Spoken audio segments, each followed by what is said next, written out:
Morning, everybody. Welcome to the County Commission meeting. It's a wonderful morning. I'd like to ask everybody if they would to please put your communication devices on silent mode. We do that. I do that as a reminder myself too. So we'll start out this morning's meeting with our Economic Development Council. Item number 1. I'll turn this now over to Economic Development to Commissioner Salter. Thank you, Mr. Chairman. I have 2 items this morning. First, discussion of reappointment of Joshua Dersh to the Workforce Rosa Incorporated Board of Directors. I think everybody knows Josh. He's a local CPA, does a great job, very involved in the community. So without any questions or further discussion, I would recommend moving his appointment to Thursday without objection. All right, hearing none, it passes. Number 2, we have an update on Florida's Great Northwest. This morning we have with us Larry Sassano, who is the new president of the Florida's Great Northwest. I've personally known Larry for probably 25 years. Before going to Florida's Great Northwest, just over the last few months, Larry spent many years as the Economic Development, chairman of the Okaloosa EDC. Has many successes under his belt, understands our area, understands the value of military defense contractors. So I have a lot of respect for Larry, and he's going to update us this morning on what's going on with Florida's Great Northwest. He has a PowerPoint presentation. So Larry, welcome to Santa Rosa County. Thanks, Commissioner. Commissioner, be in front of you this morning. I've got a brief PowerPoint I'm going to go over and give you an update of Florida's Great Northwest. But I'd like to give you just a little, brief of myself, my whole background in economic development, so you understand how understanding I am of the process, and more than anything else, just to let you know that I'm fully engaged in it and have been for most of my life.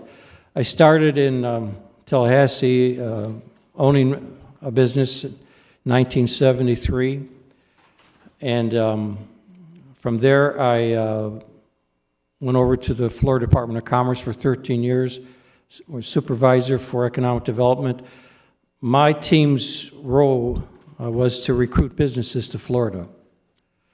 From there, I went to the Bay County and was the executive director of the EDC there for 3 years, and then 16 years with the Okaloosa EDC as the president, and now, as of December 1, the president of Florida's Great Northwest. So, I wonder why did I make this change? I was happy in Okaloosa County, but, I've always wanted to take on this role, running this organization, because I feel could be so much more than it is for the communities.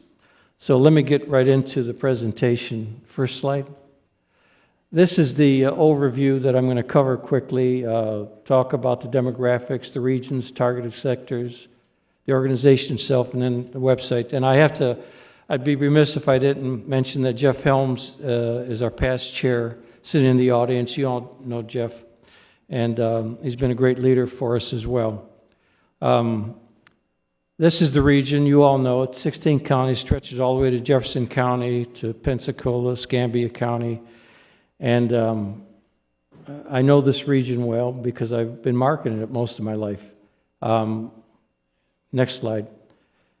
And basically, there's several regions in Florida, and I've studied all these. I've traveled to them. I've had offices in every region of the state of Florida in economic development.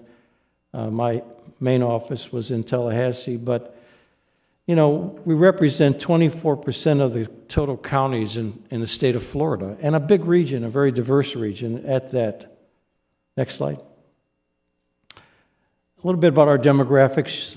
Most of you know this. 1.4 million people, 700,000 person workforce, many of which are, particularly in this region, transition military men and women, which make up a good portion of the well-trained, technical, and disciplined workforce. And I'll tell you something, when Shannon and I just came back from a trip to New York, New Jersey, and we got out of there just in time before the heavy snow hit. But we called on 16 different site selection consultants. These are the men and women that handle the major Fortune 500 qualified leads, and that we work with them very closely. They're very important to us because, as I said, they're qualified leads. So most of them had a good story to tell about New York, New Jersey. And there's an article in one of our local papers today about it. The fact that lady in Palm Beach County was able to recruit a financial company out of New York. We were, I think, very successful. We identified 3 projects, good projects. With Shannon there, he could take advantage of those projects. That's what these missions are all about. What is our role now in terms of all these assets that we have to offer? Great Northwest's role is to help coordinate this. We're not going to take the lead on these projects. The Shannons of the world are going to take the lead on these projects. We're going to help them. That's the difference in Florida's Great Northwest today as it was, as you may know, last year, the year before, and all the way back to the year 2000. 6 military bases, 4 commercial airports.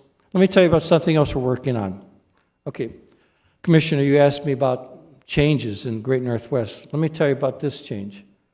I've talked to the 4 airport representatives across this region, Tallahassee, Bay County, Fort Walton, and Pensacola. We've asked them to work together on an aviation show, which we'll coordinate, but to have them under one big booth. And at first, I got a lot of negative responses from them. But you know something? They're all on board.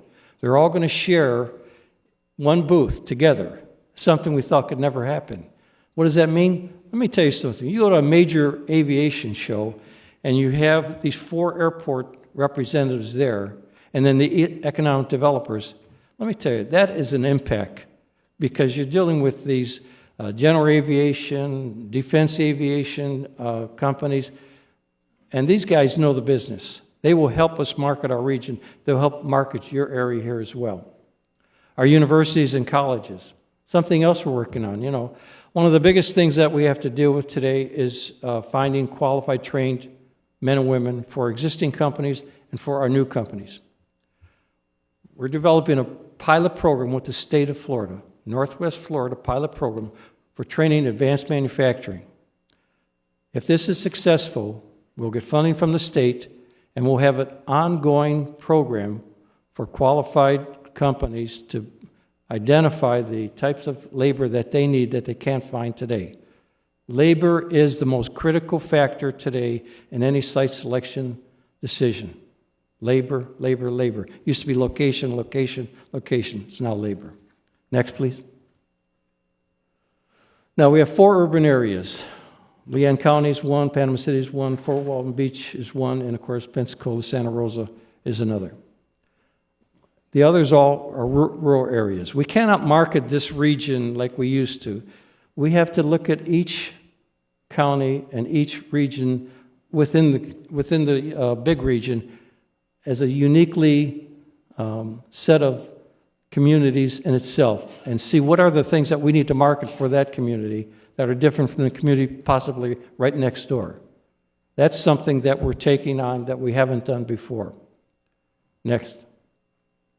Those are all the rural areas. Now, they're not going to attract the aviation companies and the aerospace companies and the technical companies that your area can attract. So we have to look at what's beneficial to them. And that's what we're in the process of doing right now with our marketing efforts. Next. These are our target industries. Advanced manufacturing, aviation. Aviation is really number 1 in this region. Health sciences, renewable energy, and logistics. Now, that doesn't mean that's all we're going to be focusing on, but that's probably the bulk of what we're going to be putting our efforts on and coordinating with the 16 counties in terms of our site selection visits and trade shows and conferences. Next. And then, of course, we have fantastic medical school at FSU, FAMU Pharmaceutical School, starting this past year, Andrews Institute, Institute for Human Machine Cognition, and just a great array of state and universities available to us. And here's logistics. Now, you know we're starting to see some funding coming from the legislature for added access ways, north, south, east, and west. That's going to improve our ability to attract more companies in the looking for the warehousing distribution centers that we have not been successful in attracting in the past. Also, mega projects that we can possibly attract to our region because of the transportation mode that's improving. That's very important. We always get asked those questions when we're calling our companies. You know, what about your transportation, your infrastructure? If you don't have your infrastructure in place, you're wasting your time trying to attract some of these companies. Next. And that's our mission. The mission has changed a little bit because our mission is to be a coordinator with the 16 counties, with Santa Rosa County. Not the umbrella, but a support mechanism. This trip that we just took and calling on these companies, Shannon can work those leads. I'm not going to work those leads. I'll help him if he needs help. But he's got the ability now, from being on those missions, to be able to work directly with these companies. That's not the way it was done in the past. So I think that's an improvement. That's one of the things we're doing that will bring it more on a level playing field for Great Northwest and the 16 counties. And that's our website. That's a completely reworked website. Doing a lot of social media with that. By the way, some of the consultants we met with before they met with us said, "Hey, I saw your website. Looks very good. Much improvement." And that's important because I know that's the first thing that they do before they see us or look to bring us a project is check out our websites. Okay, and that should do it. And I'll be happy to answer any questions that any of you commissioners may have. Any questions or comments? Commissioner. Commissioner Cole. Thank you. I appreciate it very much, you coming today, Larry. Nice to see somebody local have this position. I know I've been with Florida's Great Northwest since its inception, and for those that don't know the history of it, we were lucky enough to be one of 13 areas of the United States that the federal government seen fit to start this program to lessen our dependency on the military contract, military payroll, basically, that comes into our area. We all know how vital that is, how important it is to all the communities in the Panhandle for military installations, and that's why we work so hard. Commissioner Salter especially worked so hard to avoid BRAC situations and protect us, and we've climbed to a point where the federal government and the Pentagon refers to it as the Santa Rosa County Plan. So I think it goes a long way, and I appreciate Commissioner Salter putting so much back to the wheel on all this effort and everybody else that's been involved. But I've been involved again since its conception, been on subcommittees in alternative energy, and quite frankly, I was glad also to see Mr. Helms get on there. But I've really been disappointed in the results that we've seen from that, and now it's evolved to more of a private committee. Federal funding, I believe, is all dried up from that, so it's standing on its own now. But I'm really anticipating seeing some results, more and bigger results. And I appreciate the way you designed this to work with the economic development people. Appreciate that. Can I just make a comment on that, Please. Commissioner? I'm a marketing guy. I'm a salesman.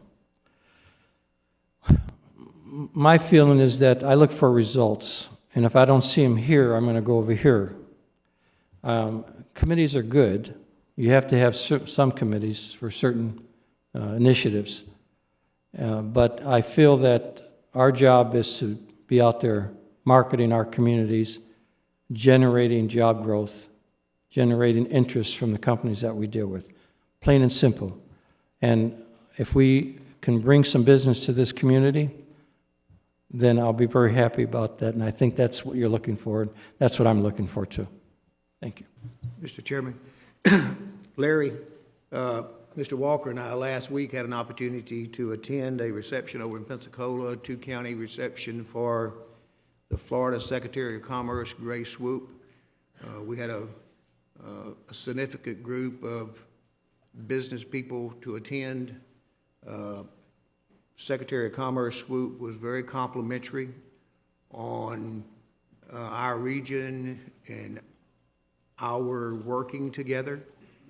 And he reemphasized some of the things you said about working together. He also talked a lot about quality labor workforce, but he really emphasized having product, having sites, and that the state of Florida is moving forward for the first time to compile a state inventory of sites and buildings so the state can do a better job of helping all of us promote our buildings and our sites. He summed it up so well, and he said, if you don't have sites, you're not in the game to start with. That's right. And he was very complimentary on what we've done in Santa Rosa County as far as having available sites, and I think y'all have done some of the similar things down in Okaloosa County, but a lot of people just don't realize the importance of having those sites, because you got to have product to show a client when they come to town, and also the importance of infrastructure, like you said. And I think we're in a very good situation over the next 2 years with Senator Gates being the president of the Senate. I think we've already seen some positive results coming from his leadership on no toll on the 3 Mile Bridge, some additional money for Highway 87 and some other things. So hopefully over the next 2 years, with the sites we have available, with Senator Gates, with y'all's support, we'll be able to make some really good progress with economic development, not only in Santa Rosa County, but across the region. That's right. And we appreciate you being here today. Thank you, Commissioner. Bring us more. Thank you. Thank you, Commissioner. Mr. Chairman, that concludes my report. Yes, sir. Jerry Cooey, 6049 Arnie's Way. As an advocate of open and transparent government, if Mr. Sassiano would, if he would identify his source of funding, and are the meetings open to the public? Are the books open to the public? If he could tell us a little bit about that. Thank you. Larry, if you could care to comment on that? I don't believe Florida's Great Northwest at this time receives any intergovernmental funding at all, does it either? No, we're not-for-profit. I think the comment was open our books. Was that Yeah, the gist of it? If it's a not-for-profit and it excludes any, The majority of our funding comes from private sector. does any come from state or local government? I mean, Jeff can tell you that our books are pretty open anyway. Okay. We have nothing to hide. We don't have a big budget. Yeah, I understand. Thank Jeff, you. Mr. Helms, thank you. Let me just address, and I think what Mr. Cooey is referencing, we had a Department of Labor grant. We were extremely fortunate. We worked together with the 16 counties, folks in Santa Rosa County, Escambia, all the way across, to solicit and pursue the WIRED initiative. It was a $15 million grant. When that got started, we held a meeting in Tallahassee. We had attorneys come in and read the Riot Act to all the participants and the board members and a variety of folks about sunshine and the public involvement into different things. Every single meeting that we had with the WIRED initiative was advertised in 4 newspapers: the News Journal, the Daily News, the Panama City Herald, and the Tallahassee Democrat. And we had folks from all across, from the different workforce development boards across Northwest Florida, from the different colleges. We had college presidents that would attend the WIRED Governance Council, and we published minutes and all of the different things. And I thought it was very successful. And I think it's a mirror that if you look at the restore, I know the restore is on the agenda next. We were able to leverage the 15 million basically into 30 million. I'd encourage you to follow something similar to that. Whatever we get on restore, we should leverage it 2, 3, or 4 times. I know there was some articles about Florida's Great Northwest, but we've always tried to support economic development in Northwest Florida, and the vast majority of our funds are private. We actually, at the request of some of the state legislators that saw some of the positive things that we were doing, we asked the Attorney General's office to offer a comment and to review our information, and their results were that we were not a sunshine organization. In fact, we had meetings with Barbara Peterson in Tallahassee. So I think as you look forward, we're probably a smaller funded organization. It's probably 90%, 80 to 90% private funds, and I'm very proud of what we've accomplished and what we're looking to accomplish working with the different counties. Thank you. Thank you. Appreciate it. All right. Shannon, did you have anything else? Okay. All right. Okay. Commissioner Salter, thank you very much. Appreciate it. That concludes my report. All right.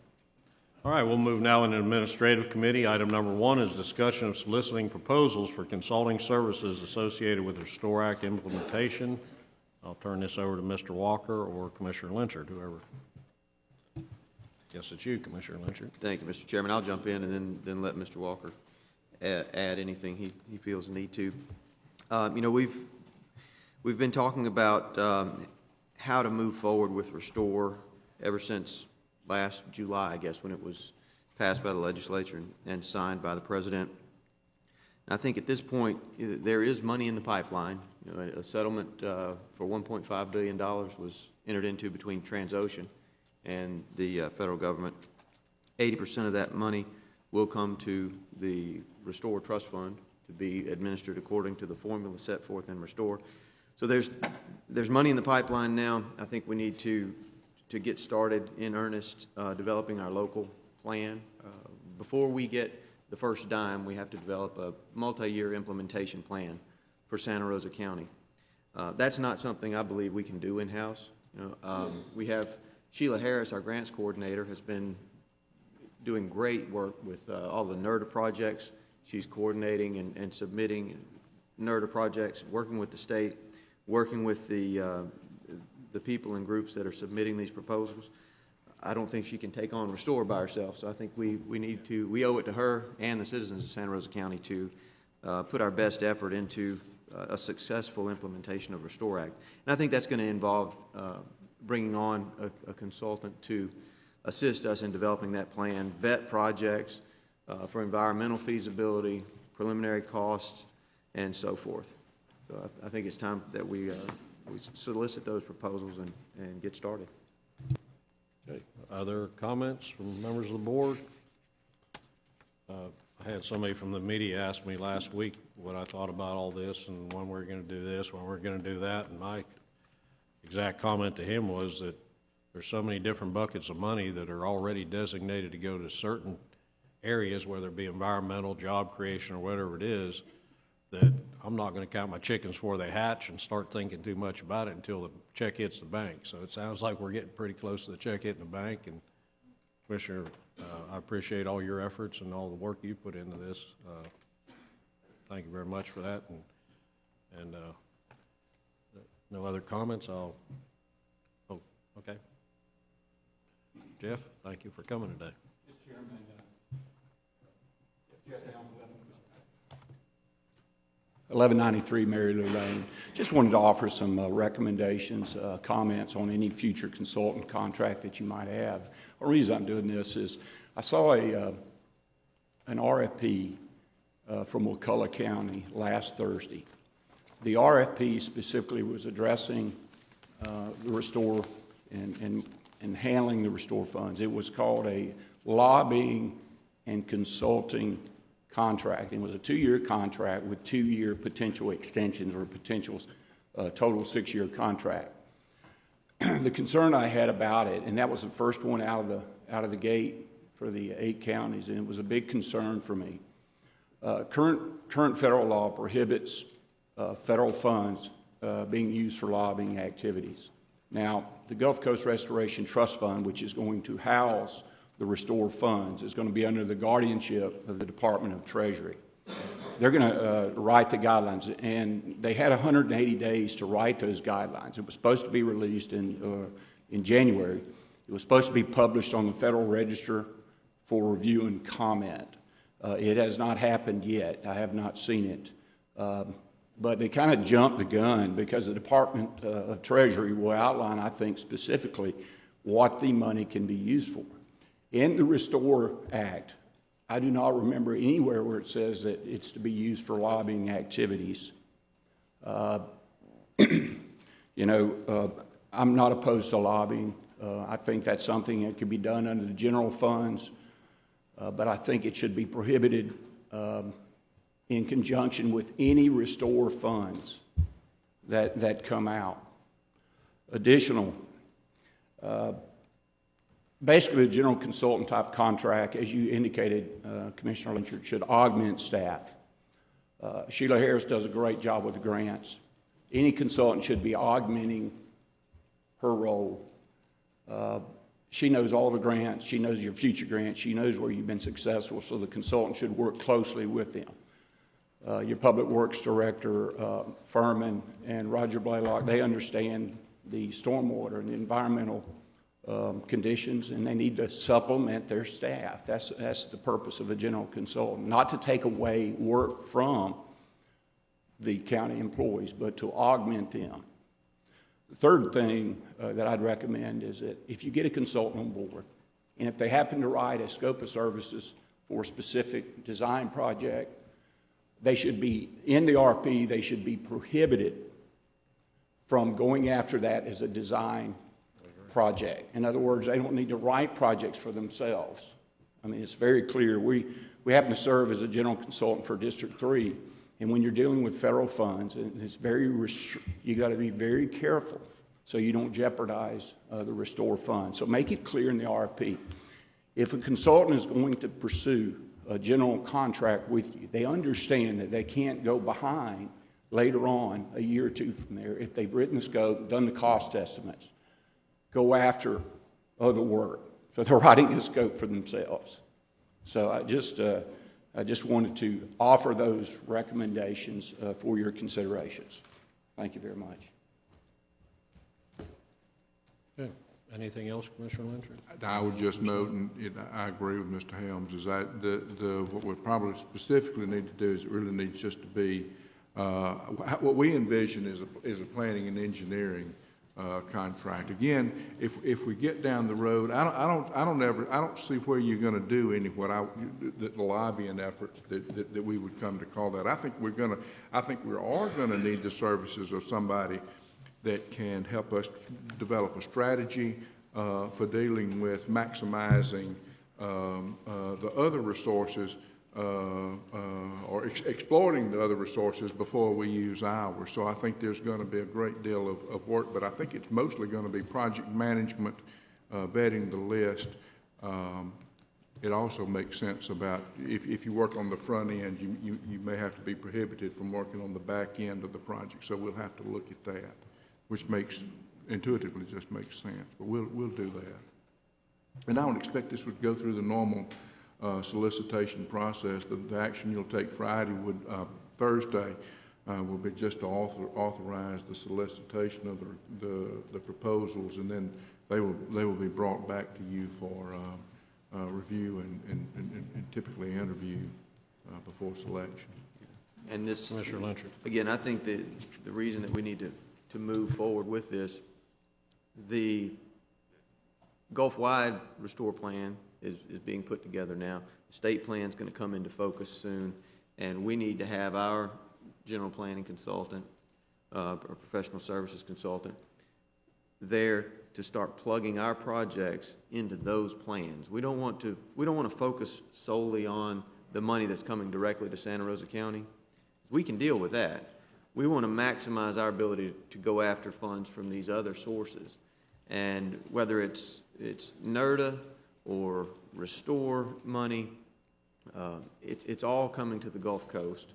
And if we don't have someone reviewing our projects and trying to plug them into different holes, then we're going to be left behind. And you can bet that the other counties and states are already gearing up, and I think we need to as well.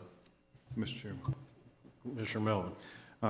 Thank you, Mr. Chairman. Mr. Helms made a good point. I had made an assumption in my mind that I think we need to specify Thursday when we dispose of this item, if we decide to go this way, that we intend to pay for that with county funds, with general revenue funds, so that we're clear right up front and we don't risk running afoul of that issue that Mr. Helms raised for us. That was sort of the assumption I made going in, but I'm glad he verbalized it. Okay, well, Just to clarify, that would be if there were lobbying services. Yeah. This is strictly engineering and planning. There will be an advocacy component to it, but I would think it would be more in the at the agency level, because we're going to have the advocacy at this point is going to be someone who knows the science, who knows the projects, trying to sell those projects to DEP or the other entities who control the purse strings, rather than legislative lobbying that I think is contemplated by the federal ban. Mr. Chairman, may I follow up with a question? yes, sir. That's fine, but so we're going to go through this again when we specifically look for legislative lobbying. We're going to make it a two-step process. Because if we don't, my thought is that we stipulate that we're going to pay for this out of general revenue, and it's for general global planning. And I may not have understood what you said completely, but I took the drift to be that you thought this would be a kind of a global authorization. This, in my mind, this is strictly the planning consultant who is going to help us put together our project list. This is not legislative lobbying in any way. This is strictly general planning consultant to assist with developing the multi-year implementation plan and with plugging our projects into NERDA. Well, then we're doing just what we say on this agenda, and we're discussing it, but when we move this forward to Thursday, we need to be very specific with what we're moving forward. All right. And my thoughts on it, we got a very good outline from Tom Tickner the other day to kind of help us with that. I think he left everybody a copy of just kind of some of the questions and answers we may look for, but I certainly appreciate Commissioner Lynchard and those thoughts of that we do need an outside consultant. And I like the idea that Jeff brought to bear, and I've been thinking about that for quite some time, not only on BP projects, restore projects, but I think any project in the county. And we've got two great engineering firms sitting out here side by side. We're fortunate in Santa Rosa County that pretty much everybody gets along. We do, we hire one firm or the other. But my thoughts are there's no cost incentive if firm, I'm going to call them firm A and B, so I'm not naming names out here. But if firm A gets to do the design and everything and also can bid on the final contract, then where's the incentive to keep the cost down? But if company A knows that company B or C or D may get that contract, then I think there's a little more incentive there to keep the cost down, because they're all paid off of what goes out the door, percentage of what goes out off the door. So I'm all for that type of thing. But also, this person we're considering for consulting services, and I'll direct this question to Commissioner Lynchard, or the county attorney, can it be done on a pro forma basis? I mean, are they going to come in here and say, okay, for the next 2 years, we want $100,000 to do this service for you, and that's whether they put targets on the board or not? Can we design our contract that says, okay, you get paid a flat rate, and it's going to be low enough that we're comfortable with it, and then when you put something on the map for us, we might get there again, forcing a pro forma on it. I'll let Ms. Jones speak to the contract pricing and payment terms. I'm not sure how exactly that would work. I know that Restore does have a component built in for administrative expenses on the county's part. It's 3%.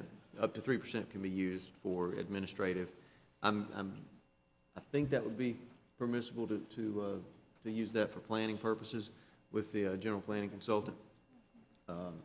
But to the other part, the firms who submit for the role of the general planning consultant, I think they're going to have to kind of weigh that in their mind, because they will shut themselves out of some of the projects on the back end. If they write the scope, do the project estimates, they're going to be involved in the front, but then they're going to be excluded on the back end. So that's something that they'll have to weigh when they prepare and submit their proposals. Which piece of the pie they want to go after. Right. All right, thank you. All right, any other questions or comments? I would say that, and Commissioner Lynch is correct about the administrative portion of the Restore Act, and that would be my intention of where this would be funded. It wouldn't occur to me to be using our local funds for that. Now, obviously, if we go into the legislative lobbying, then we'll have to make some other arrangements. But for this particular act, which I view this as going to be just a traditional engineering firm, I assume we'll go through the CCNA solicitation the same as always. Then, of course, we'll figure out a contract. But that's been kind of at least that's our vision of this. Right. Of course, we've already got Florida Association of Counties lobbying for us, and then our lobbyists in Washington, so we could direct them as we see fit. All right, any other questions, comments? If not, I'll move this to Thursday's agenda and do so without objection, but I will open this to the public first before we do so. Yes, ma'am. Sorry. Sandra Cantu, 9577 Highway 90 East, Milton, Florida. Good morning. Good morning. As a taxpayer in Santa Rosa County, I would like to see some kind of report that brings all of the proposals, the sources, the resources, all the things that money is going to be spent on. I hear a lot of things about different kinds of programs, and it seems like maybe we might be putting a little bit of money here from this program, a little bit of money there from that program, and then from another program we're going to put a little bit more money. I'd like to see some kind of coordination, a report to the citizens of Santa Rosa County as to what all programs are available and how are we going to coordinate the money that's spent on each of these programs. Mrs. Cantu, thank you for those comments, and I think I feel pretty sure we'll see that, because, as I said earlier, I don't want to count our chickens before they hatch when the money's in the bank and we know in which direction it'll be spent. But there's a Restore Council, there's a local board that Commissioner Lyncher and myself sit on with citizens that have been assigned. So I feel pretty confident, just if nothing more, than this board would like to get it out there to the public. We want to get it out there to the public and know where those dollars are being spent at. So can we get a report to coordinate? There's nothing at this date. There's nothing. We haven't spent any funding at this date. We haven't received any funding to date. It's all in as Commissioner Lyncher said. Specifically, the report's going to be the plan. I think that's going to outline each of your sources of revenue. It's going to outline the potential projects, and this is going to be a full public process all the way through between this board, between the local Restore Council. What you describe is the plan, is the product. That's the report. That's going to be the plan that we follow in the implementation of. So you plan to provide that to the citizens of Santa Rosa County before anything is done? I plan to provide it to the Board of Commissioners, and at that point, then it's available to everybody. But that's what they're going through this process of getting consulting help to do. Yes, ma'am. Thank you.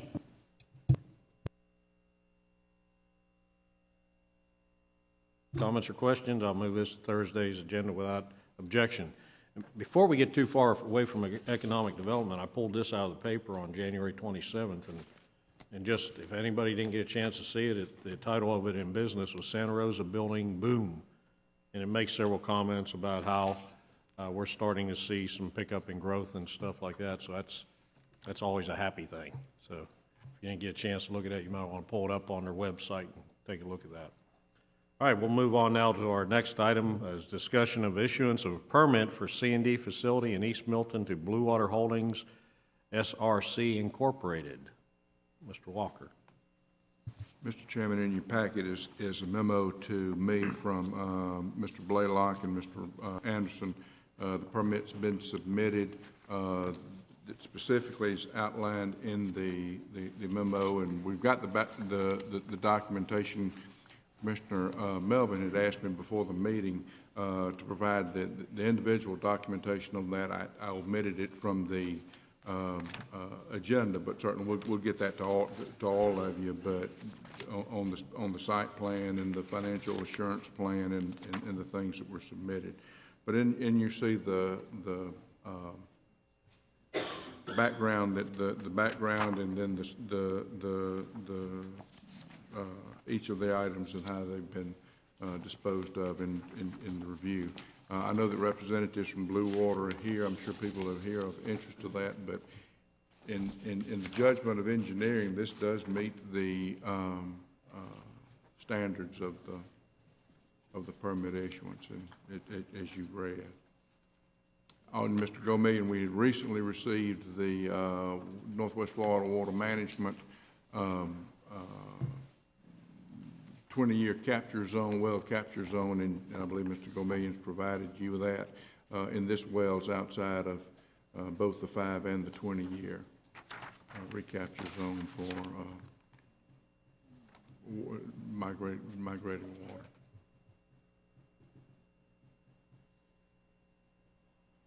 All right, questions, comments from members of our board? Etta, please.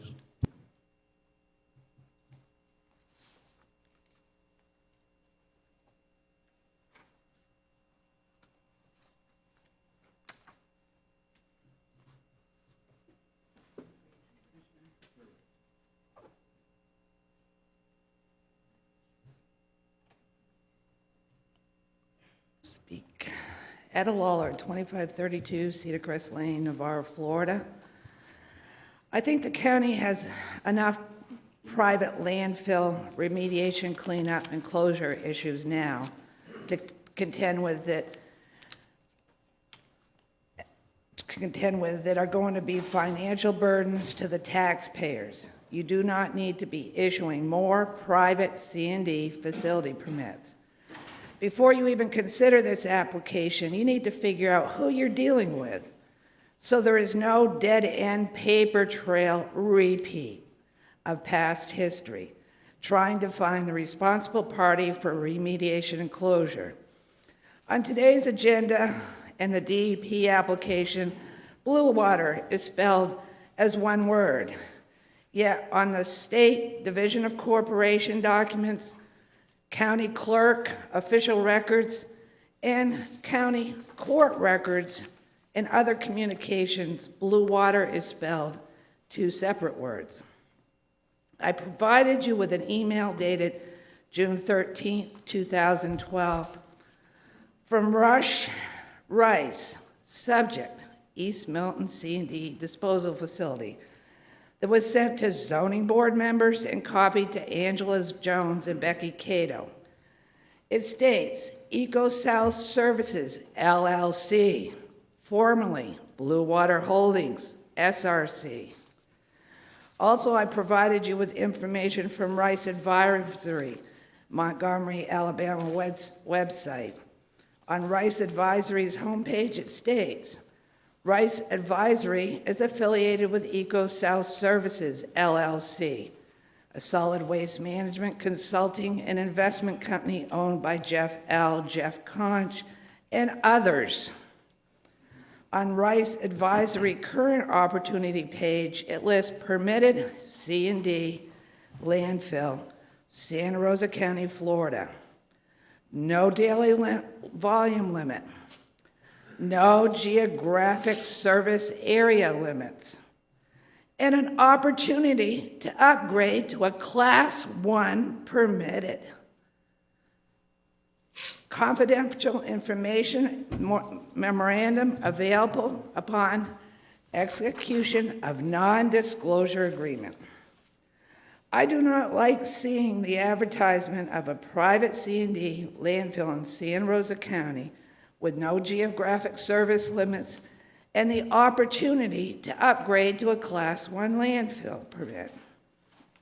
Also, it makes you wonder what's in the memorandum that would require a non-disclosure agreement. They are the ones that failed to renew the permit. Applicants for landfill permit renewals always seem to throw up the Burt Harris Act. 5th District Court of Appeals opinion, June 29, 2007, Holmes versus Marion County.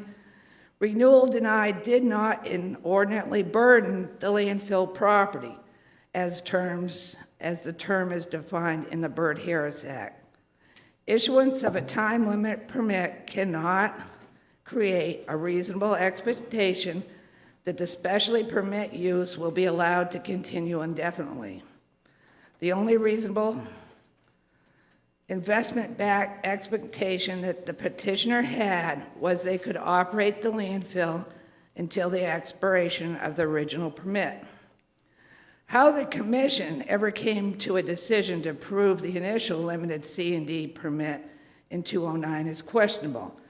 Given the proposed C&D facility location is in the Blackwater River watershed and on top of the inland sand and gravel aquifer and in close proximity to the large Plantation Woods subdivision and the Blackwater River Correctional Facility. The Blackwater River is one of the last remaining shifting white sand bottom river systems in its natural state in the world, and a tourism driver for the county. Also, it's an important factor in our water supply, as referenced in the Rural Water Management document. The inland sand and gravel is a county's vital water source. Plantation Woods subdivision is close enough to the facility that site that odors and fires at the facility could adversely affect residents' health, safety, and welfare. Blackwater River Correctional Facility would have emergency evacuation issues. You just can't evacuate inmates from a prison like students from a Catholic girls' boarding school. The DEP permit expiration was January 11th, 2013, and the renewal is in review. The DEP is accepting comments and objections in writing at the DEP office, 160 Government Street, Suite 308, Pensacola, Florida, 32502, or via email to charles.hart@dep.state.fl.us. I urge you to deny this request. Thank you. Thank you, Etta. Yes, ma'am.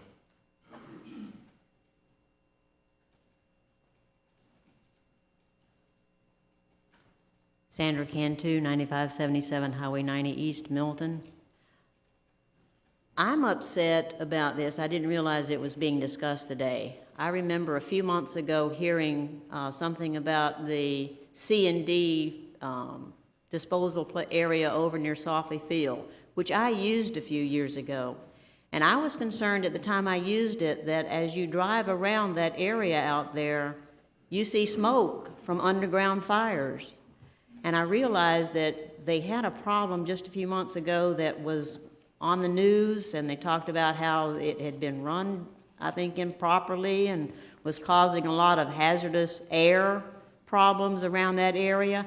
And I can't believe that Santa Rosa is even considering opening something like that, or that could end up like that, so close to us. When we talk about the Blackwater River, I know it has to be very close to this area. I'm concerned about that as well. I know the landfill over here in Santa Rosa County has just started treating treated wood materials as a sort of, I guess, a hazardous waste, because you have to dump it separately and you pay for it in an increased price and so forth. So I'm concerned about the possibility of having hazardous material that is treated lumber dumped there. A C and D includes a lot of different things that I don't think a lot of people would like dumped near their homes that would affect their water. I urge you not to approve the C and D pit here. Thank you. Okay, thank you. Yes, sir. Jerry Cooey, 6049 Arnie's Way, and I appreciate the time to speak. Once again, I come before you to plead the case for the children and the health of this county. Coyote landfill, Softly landfill, over and over and over, Joyner landfill.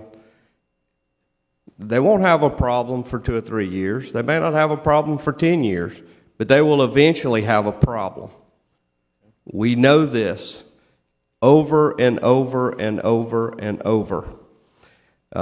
This mess all started, and I guess we'll have to credit former Commissioner Gordon Gooden for this one. We were all told it was only going to be a 12-acre spot, and here we are up to 140 acres. It's grown since day one. It's not worth it.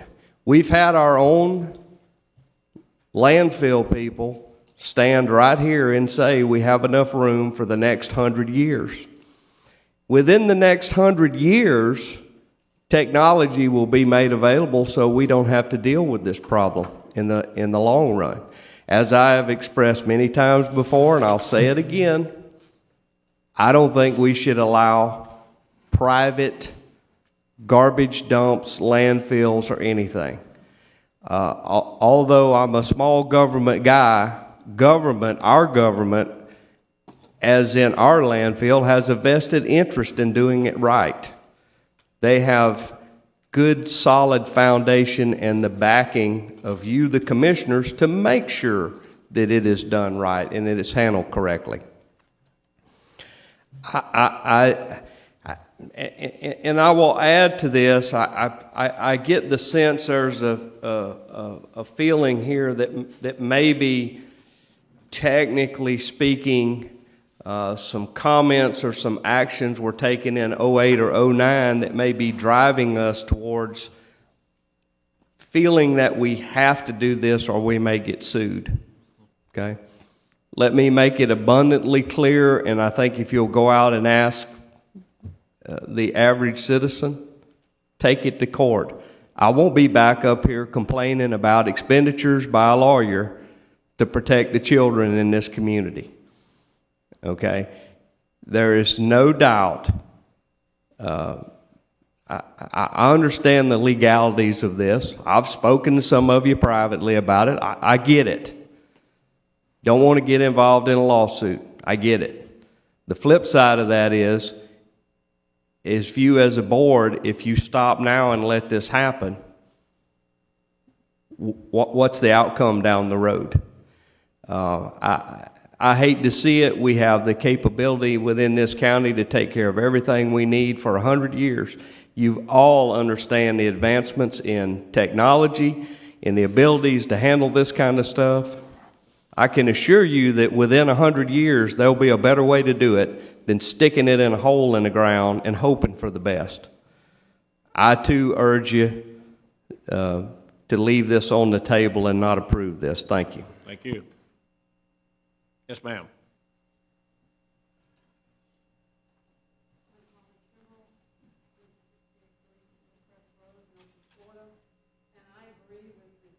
Speakers, we should not allow companies or people to dump their garbage in our county. We're not a garbage dump. And also, it's cross-purpose to our tourist development. We're getting ready to build that new facility out there. And so why would we want to have something stinky maybe happening out there?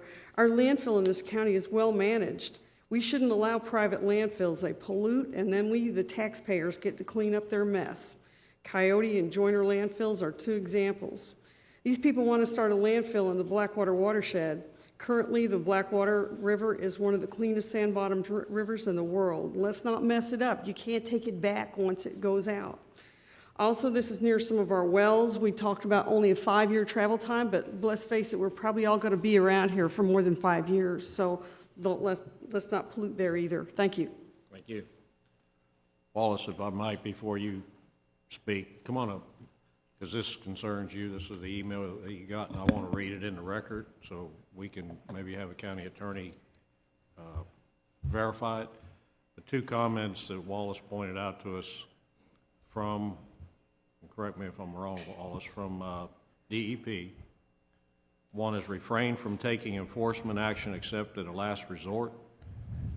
And the other one is, of course, if pollution violators are allowed to do-overs as a matter of course, only a blithering idiot will be tagged with a violation in Florida no matter how much damage has been done to our environment.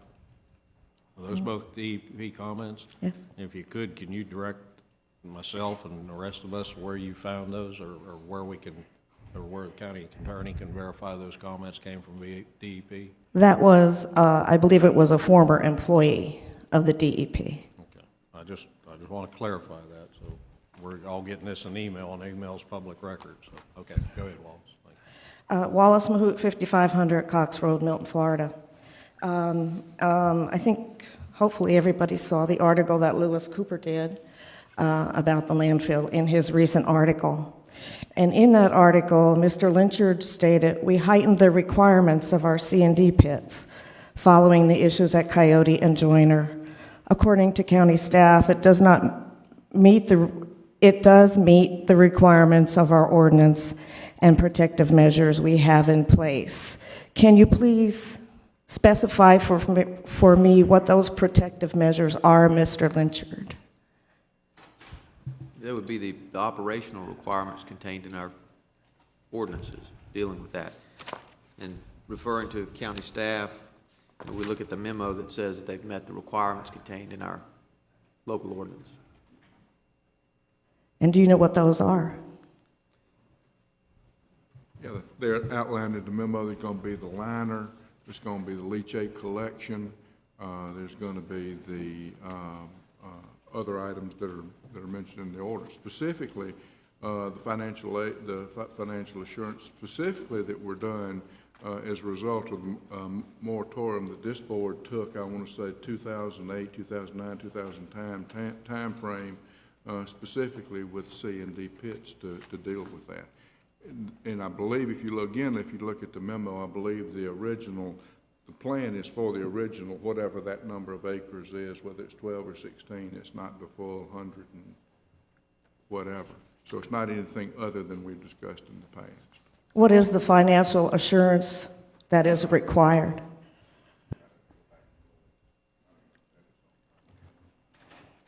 I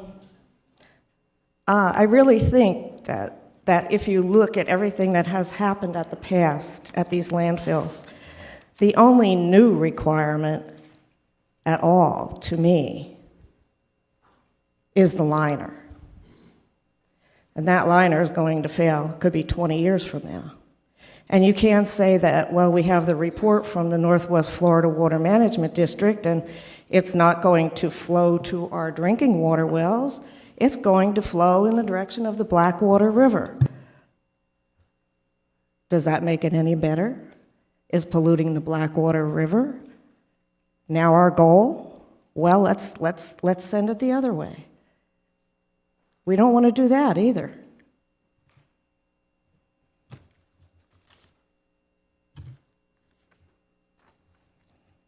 And in a recent peer report,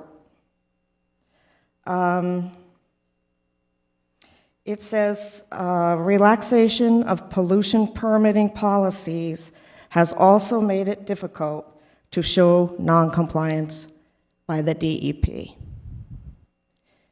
I noticed that this landfill, Blue Water, East Milton C&D, whatever it's going to be called, says it's going to have 4 monitoring wells, and they're going to be checked as a matter of course. Well, let me tell you about the Diamond landfill on Mulat and what the matter of course was at that landfill, owned by the same person who is here today asking you to permit this landfill. In 2000, Diamond began operating that landfill. As soon as October 25th of 2000, the inspection was not good. Prohibited waste was noted on more than one occasion. Strong objectionable odors and a multitude of vectors or flies were seen, and the spotter was not correctly doing his job. On October 25th,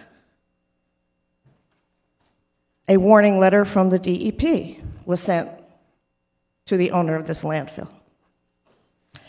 The purpose of this letter is to advise you of possible violations of law for which you may be responsible and to seek your cooperation in resolving the matter.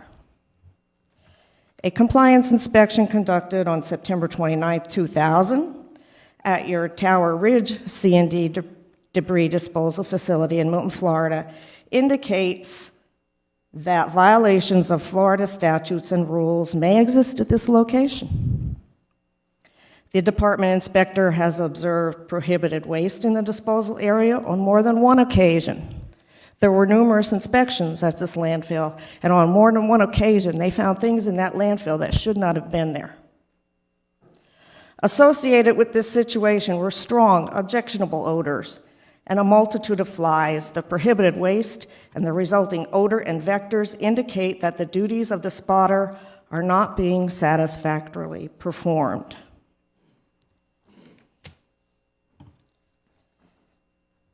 Then we come to July 3rd, 2003. Dear Mr. Claunch, the purpose of this letter is to transmit a copy of the record of meeting of our June 23rd meeting regarding the permit application for your construction and demolition disposal facility, known as Diamond Disposal,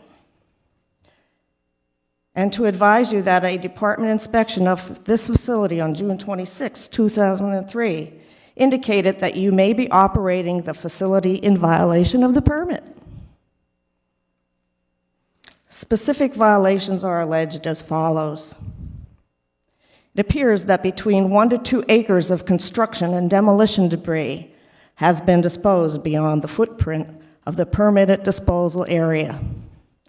Solid waste currently being disposed outside of the permitted area appears to be located within 1,000 feet of a community water supply well in violation of Rule 62701.300 2H FAC. It is also a violation to fail to comply with any permit or condition issued by the department pursuant to its lawful authority. A copy of the permit and associated training plan was not located at the facility at the time of inspection in accordance with rule, and I won't read it, but I have it if you want it. Stormwater was not being controlled in a manner to prevent solid waste from being disposed in water. A rule in Florida Administrative Code requires stormwater to be controlled in accordance with Part 4 of Chapter 373 Florida statutes and the rules promulgated thereunder. Storage or disposal of solid waste in water is prohibited. During the inspection, department representatives observed unsegregated, prohibited wastes such as white goods and waste tires within the disposal areas in violation of another rule.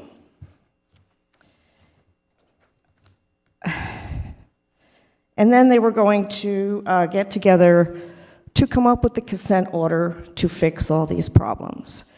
What prompted the discovery of all these things was a request for an expansion of this C&D pit. And apparently when the DEP went out there, they discovered these violations. Warning letter after warning letter, violation after violation at this landfill. I can meet with any of you during the week. We'll get on Oculus, and I'll show you what went on at that landfill. What goes on at these landfills is like a disease. It doesn't quit. And there appears to be no cure. What happens is it ends up being so badly polluted, the only recourse the DEP has is to not renew the permit. And then it falls on the taxpayer to clean it up, if it is ever cleaned up. I ask you, please, do not permit this landfill. There is bad previous behavior by this owner. We can prove it. Don't do it. Thank you. Thank you, Wallace. Yes, ma'am.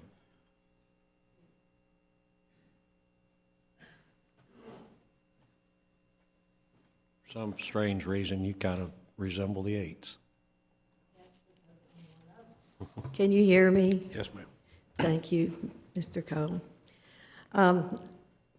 Honorable Board of Commissioners. I need your name, address first, please. And my name is Jacqueline H. Burgess.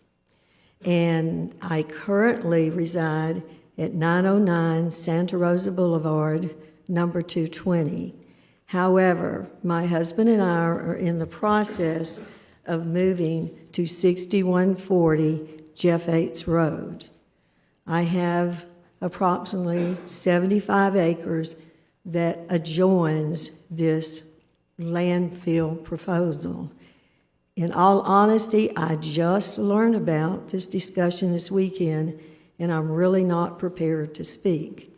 However, I think a lot of tremendous information has already been presented, and I'm not sure what I could add to that. But I would like to add that we will be living there. We do have property that will directly adjoin that. I was not aware of this when it first was approved, because at that time I did not have property that adjoined the landfill approved, that was the approval. But at this point in time, my children are back in this area. We plan to do ministry outreach on our land, in total over 500 acres. And I would really ask that this permit be denied.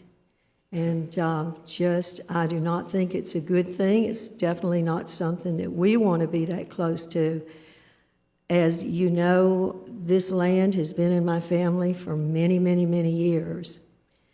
My father, my aunt, the generations before me, back to my great-grandfather who purchased this land, basically had a love for the land and preserved the beauty and the integrity of the land.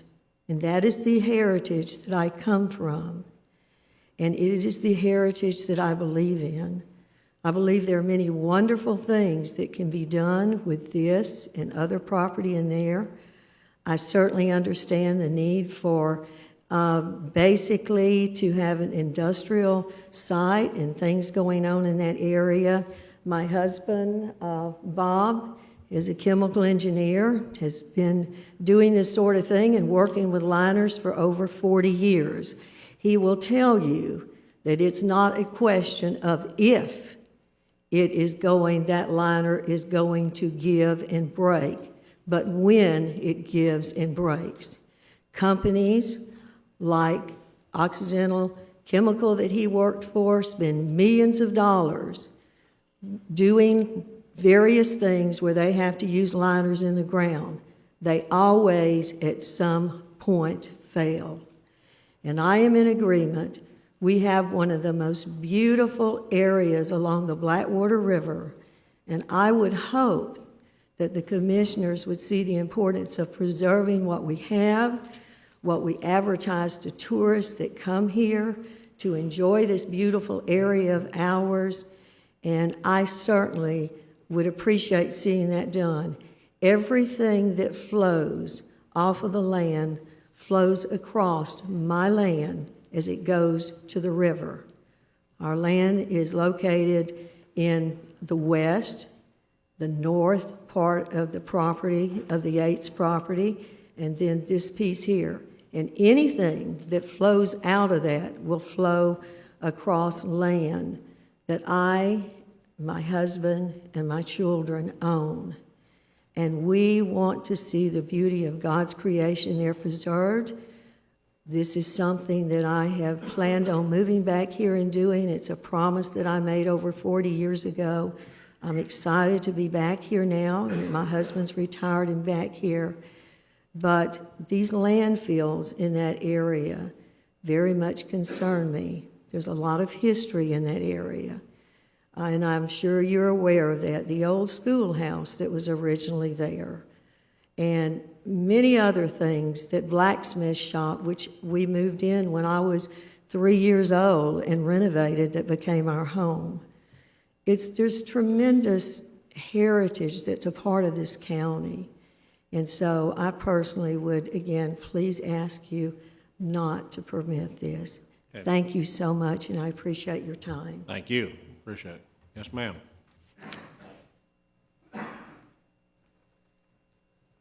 Good morning, Carol T. Bay, 4525 River Ranch Road, East Milton. I feel that good arguments have been made against this proposal. Either the pollution can go in our drinking water, which serves the south end of the county and East Milton, and the river, which is an aquifer, not an aquifer, but an estuary for the Gulf. So it's supporting the young fish that will eventually get into the Gulf, which we're going to be spending all this money to restore. So let's not destroy what we have a possibility of restoring. Thank you. Thank you. One more speaker, please. Sandra Cantu, 9577 Highway 90 East Milton. I realize I've already spoken about this, but something came to me. It appears that there's a lot of people that want to put in landfills, and I can only imagine that it must be some big profit-making organization. But I did some research on the landfill here in Santa Rosa County a few months ago, and if I remember right, they told me they didn't make a big profit, if they made any profit at all. And to me, the only way that you can run a landfill and make any profit on it obviously is to cut corners or maybe allow things to happen that shouldn't happen at the landfill. So I caution you that you need to keep that in mind, that these landfills may not be run properly, at least as well as what the Santa Rosa County landfill is. Thank you. Thank you. Sir.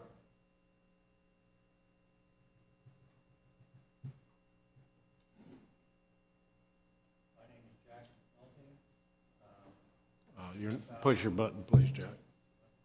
Okay. My name is Jack McNulty. I live at 1002 North Balin Street, Pensacola, Florida, 32501. And I am the engineer for Blue Water Holding and designed and permitted this facility. We permitted this 5 years ago without a liner. Then Santa Rosa County established their requirement for a liner, and so we modified that permit with a liner. It currently meets all the requirements of the Department of Environmental Protection and Santa Rosa County. The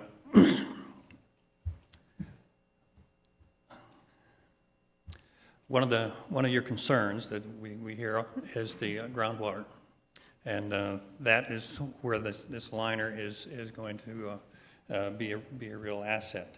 The requirement that the state has from water wells is 500 feet. We did a groundwater study as requested by your environmental department, and I went through the nine sections that include and surround this area and got all the wells that were permitted through the Water Management District, and there are 9 within a mile. There are none within 1,000 feet. There's one just about 1,100 feet, and it's in a direction away from the groundwater flow. Another 5 are away from groundwater flow. There are 3 that would be considered downstream from this. Groundwater flows from the east side to the west and then continues on west. And there are 3 wells, but the closest one is 2,700 feet.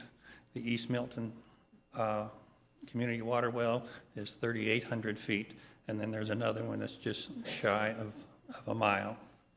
The East Milton well is in an aquifer other than the superficial, and there's a confining layer between the two. So anything that comes off of this site will not get into that aquifer. With this liner, as it's designed and to be constructed, will all but eliminate any leachate getting into the groundwater. Now, yes, there is some minor leakage that the Institute for Synthetic Liners predicts. They make predictions based on studies of line facilities that have been constructed in accordance with their guidelines. And they predict with this system as it is constructed, there would be 1/10 of a gallon per day per acre of leakage through this liner. That's about 12 ounces. The facility is going to be, will be dug down. It will still be 10 feet from the groundwater level. It will be a minimal amount of leakage that could get into the below the liner. Will be undetectable in groundwater monitoring. Like I said, groundwater moves from the west to the east, east to the west, and there's a background well on the east side, and then there's 3 detection wells on the west side, which will be monitored semi-annually. Parameters will be analyzed and submitted to the Department of Environmental Protection. And if there's anything that, in the event that something shows up, then there's a groundwater remediation system that will be requested for to clean that up. I am confident that there will be nothing that can show up from the minimal amount of leakage that this site would have. The Diamond disposal site and the Tower Ridge site were 2 different names for the same site. And it was closed in accordance with DEP requirements. It had financial assurance continually through the process. It went through 5 years of monitoring after closure. And at that point, the DEP closed its books on it. They met the requirements of DEP all through the process. Granted, you get warning letters, and you react to the warning letters, and these sites did react to the warning letters and correct violations. I'll be happy to try and answer any other questions that you might have. I thought the groundwater was the important issue, so I centered on that. All right. We have another speaker. Unless there's any questions from board members, we'll listen to the other speaker, but we'll take you. We'll call you back if we got a question. Okay, thank you.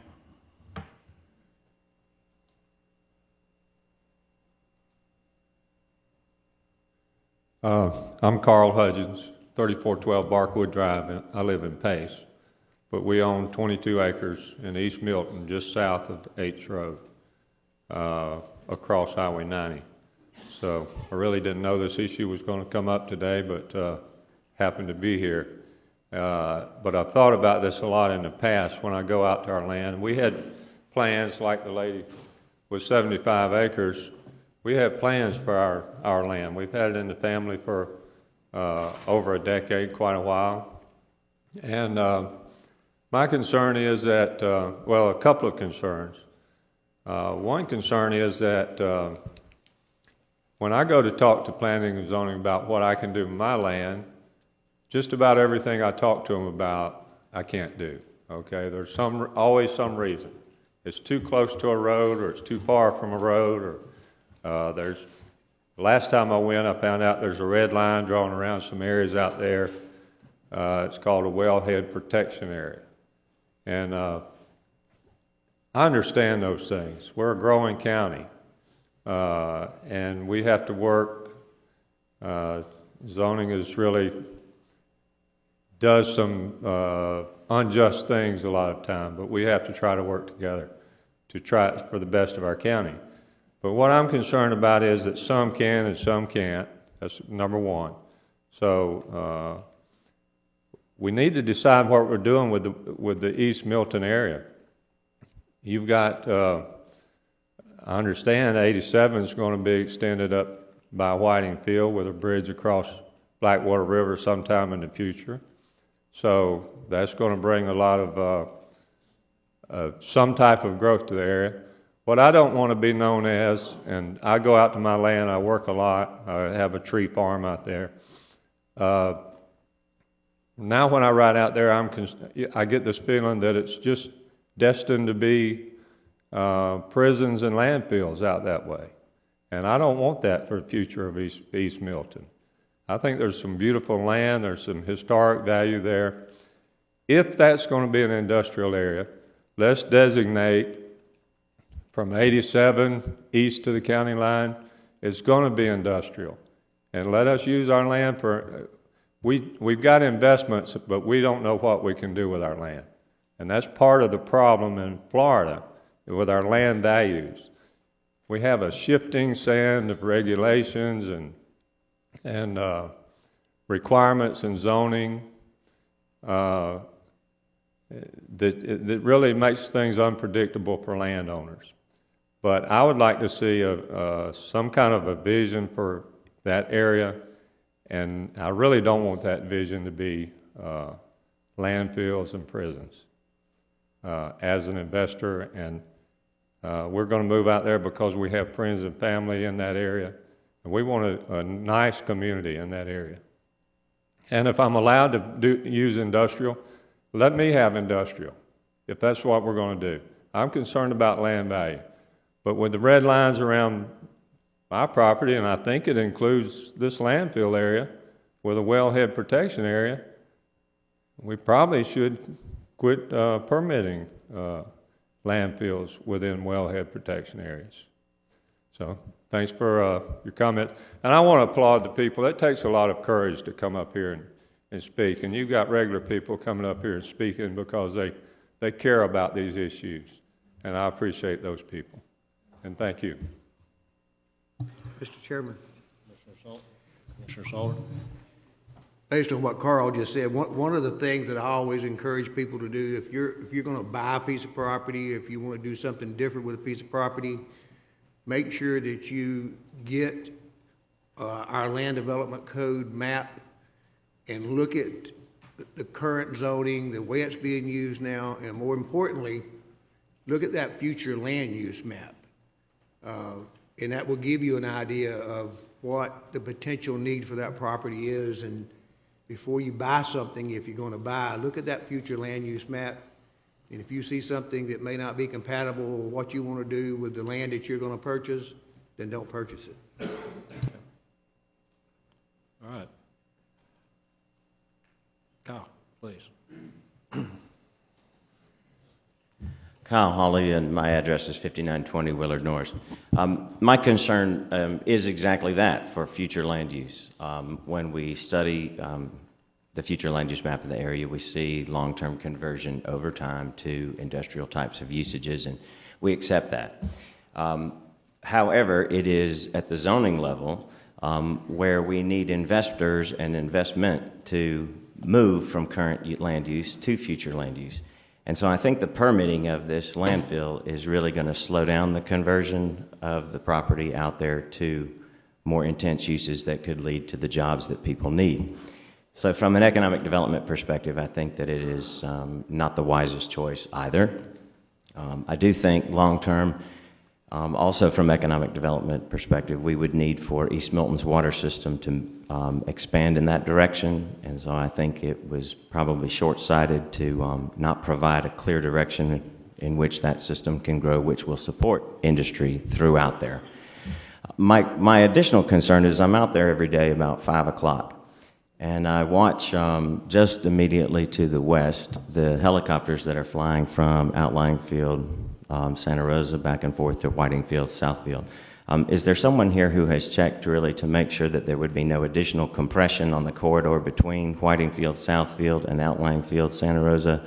Should there be infractions in the management of the C&D landfill that would provide for depositing of some materials that would then cause fires or attract birds. Has anybody really stopped to consider that? Kyle, we have Randy Roy right back here from NAS Whiting Field, and I'm certain Randy's been involved in these conversations. Randy, shake yeah, your that'd hand be up or great. down, I would, okay. Yeah, so we're good on that, but I see your concern. So you're saying that there will not be any compression? For example, if there were some problems there, would the airspace needs increase coming to the west? You know, planes can fly around things. If they're going to move in a direction, we want the planes to move to the east towards the forest versus to the west. At the current expectation, there would be no need for aircraft to change or noise to change. But my concern is then if they do need to change, can we confirm that the airspace would move to the east instead of to the west, airspace needs? When you're finished, I'm going to take one more speaker from the audience, and then Randy, when we come back I'm going to take a short break. When we come back, I'll have Randy come up and address that. Thank you, I'm finished. Thank you.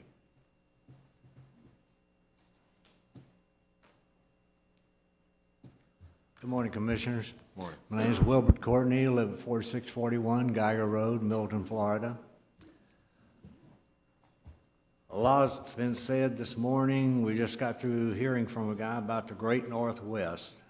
Well, a CD pit will not help the Great Northwest for companies moving in. Like people have said before, this plant, this CD fill, it'll probably be great for 5 years. It may be great for 10 years. But eventually, it's going to stink, it's going to catch on fire. You're not going to be able to put it out.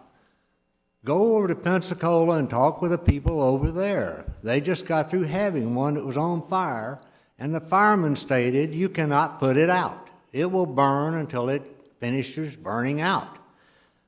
How much temperature will these liners take, Mr. Lynchard, before they'll burn through? I don't have that information, and I'm not an advocate. Just to clear some things up, because I don't want what Wallace said earlier to indicate that I'm in favor of pits out there.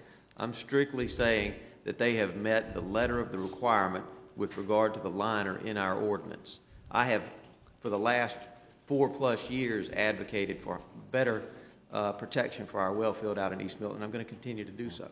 Right. Thank you very much. Please just make comments, but don't direct, harsh questions to the board unless you have verification of that beforehand. So.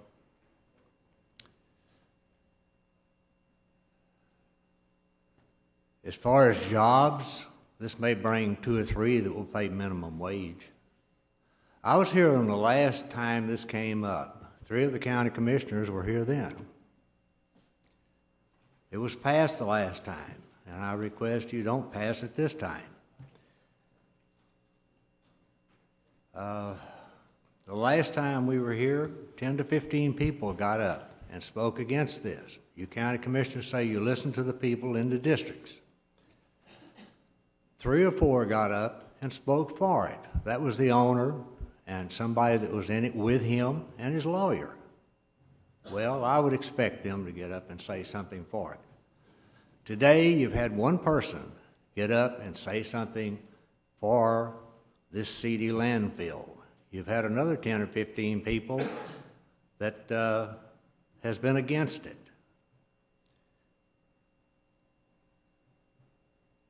And this future, the future growth, the smell of this thing in the future will completely put growth out of the question in the whole area.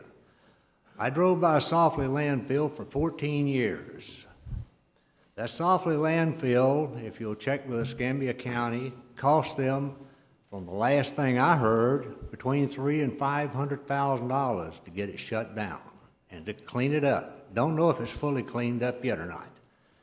Now they're talking about cleaning it up, putting a little land on top of it, a little ground, dirt on top of it, and making a ball field out of it. I wouldn't want my child playing on it because it smelled so bad. The last couple of years I went over there, all during the summer, if you didn't roll up your windows and have your air conditioner on, you would gag driving down the highway.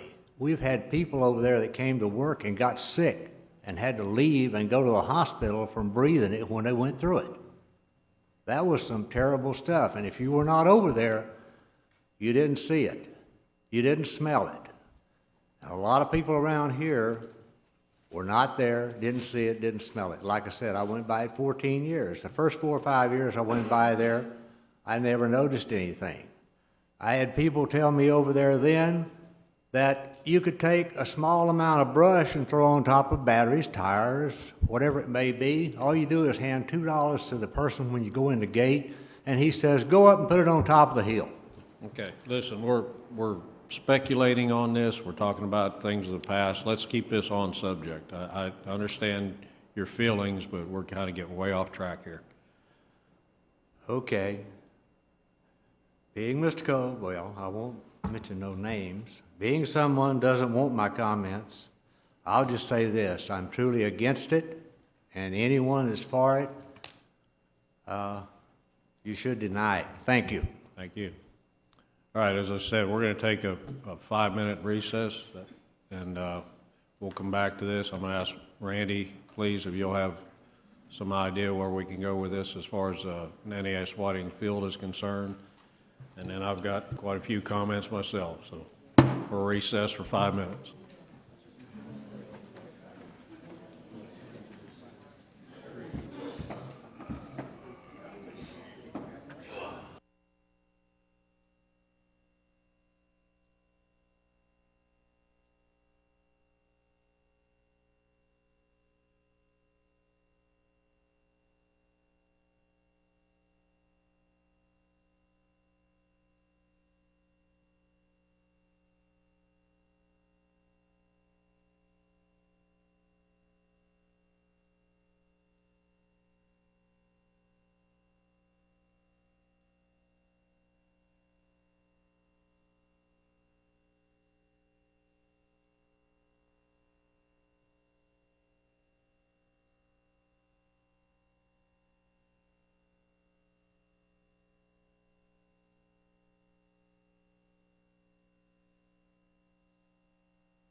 All right, Randy, you know the drill. Hi, Randy Roy from NAS Whiting Field.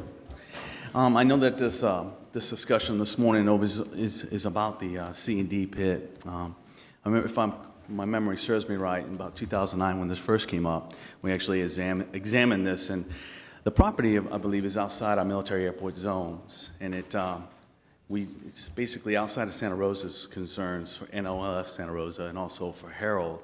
We do have traffic that goes over the top in the sense into NAS Whiting Field, but usually at pretty good altitude, 1,000 feet and above.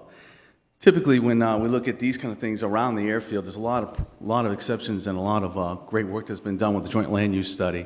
And in the joint land use study, there was certain certain parameters set saying you couldn't have this type of activity or this type of activity or these heights and so on and so forth. And when we were looking at it in 2009, we had an internal discussion, and a lot of it was based on what would be the potential influences if this pit was put in. And our major concern was if it was going to be a pit that would be for dumping trash and debris, so on and so forth, because you end up with the vultures and the birds, and it actually creates more of a bash concern, bird animal strike hazard for us. We actually mitigate that a lot. We actually hired a few folks on the base and they actually go around Whiting Field and all of our outlying landing fields to help to kind of control, the critter control, as you might say, for deer or fowl. So in a nutshell, when we were looking at it, we did notice that the pit was in line with some of the airspace. I think Kyle brought up a great point in that there is always competition for land and also air as we fly around. We support 120 helicopters and about 141 T-6s now. Typically, there would be the helicopter and T-6s that kind of merge in that kind of the same area. If you look at this piece of property on the map, you'll see that when you look at Whiting Field Central, you have the military airport zones and the influence areas, and you have the flight tracks well defined. But as you kind of branch out from there, you look immediately south of Whiting Field. There's a little wedge that's cut out for Peter Prince. And then if a pilot's taking off and coming into Whiting Field, they have to kind of look at that airspace. And it's been deconflicted over the years just through scheduling or just awareness. And you have NOLF Santa Rosa, and then just south, you got Choctaw, currently flying and supporting T-6 and helicopter. But in the future, the Joint Strike Fighter will be coming out of Eglin, flying up. And you also have the beach traffic, and you have paradrops and so on and so forth. So I think Kyle brought up a great point that if you look at the area south and east and southeast of Whiting Field, it is a congested piece of airspace, and it can be conflicting. A lot of the traffic and the way that we deconflict this is we have also internal controls, air traffic control, and also have dissection of airspace and how the pilots fly in and out. If there were an event of a smoke event where it could happen, or if we just do a natural burn like we do now, we mitigate that through vectors, and or we circumnavigate the airspace, or we try to work with the county or with the entities that might have an issue so we can kind of mitigate as we go forward. As whether or not it's a major influence to us, we'd rather have a C&D pit than we would obviously a trash debris pit that would attract such fowl. I know that there'll be some arguments that you could have fowl that could go into a C&D pit because, you have basically construction and debris. You might have the attraction of some kind of fowl or bird hazard, but again, it is outside of military airport zones that we particularly kind of protect. We hold a lot of cards against those kind of areas, half-mile, 1-mile buffers around. It is in an area where there could be influence, but at the 2009 when we were looking at it, we didn't provide a comment as don't do this. Basically, we were aware of it, and we do have internal controls to help mitigate it. I did bring up a side note, though, that you'll hear some folks probably talk about the helicopters flying from Whiting Field and going to Santa Rosa and circumnavigating around Peter Prince and so on and so forth. Back in the 40s, when a lot of these airfields were built, we had a lot more OLFs actually at that time. And the pilots had a lot more farm fields, a lot more other entities they could use for mission training or overflights. And those areas are starting to fill up. If you were to look at a map, probably 1940 from Whiting Field to Spencer, it's probably just a bunch of farm fields. Now you can see as growth has happened, but that's natural with any city and any community. So again, we looked at it. It was outside the military airport zones, and we were concerned if it was going to be a trash debris pit. And basically, for mitigating air traffic or airspace concerns or congestion, typically we would use internal controls. Air traffic control would be a great example, and also course rules on how we enter the airfield. Any comments from me? Randy, just one comment, Randy. Yes, sir. We did the disaster mitigation strategy, and part of that strategy was smoke modeling. Could you tell us how, like, a smoke plume would affect your daily schedule or Yes, sir. launching? As you know, we get the pleasure of actually participating in an annual smoke conference. I think Mr. Salter actually got to speak at not this last one, but the one prior. And that was actually, I think it's like 26, 27 years old now. So it was introduced back in the days when Mr. Walter Marty Martin was with us. And basically what it is in the past, they would just be random burns throughout the county, large tracts or small tracts. And the way the smoke affects the installation is if you had a burn 1 mile from the installation and it was done without coordination or looking at the parameters of how the wind blows or what the atmospheric conditions are, you could basically shut the airfield down in a matter of minutes. And it becomes a tremendous hazard to us. The great thing is that we were able to work with the county, and actually there was a grant fund put in, a smoke model was developed, and Division of Forestry also has other models that they tap into along with the county. And actually they call Whiting Field and they say, hey, we're going to do a burn today, and this is how many acres it is, and here's where it's co-located. Are you good with it or not? And we can't deny it, but we basically are participating in the negotiation of that burn. And at times, the call is made, and sometimes it doesn't work out in our best interest, but it's come a long way, and it's a lot better. So I guess in general comment back to you would be yes, smoke does affect the installation, and if it's done, it could shut the installation down. The way it shuts it down is because it affects the forward visibility that you would see outside.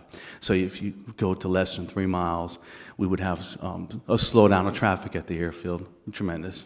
Over a long period of time, yeah, it could affect mission, but does that answer your question, sir? No worries. Okay. Thank you, Randy. Appreciate your time.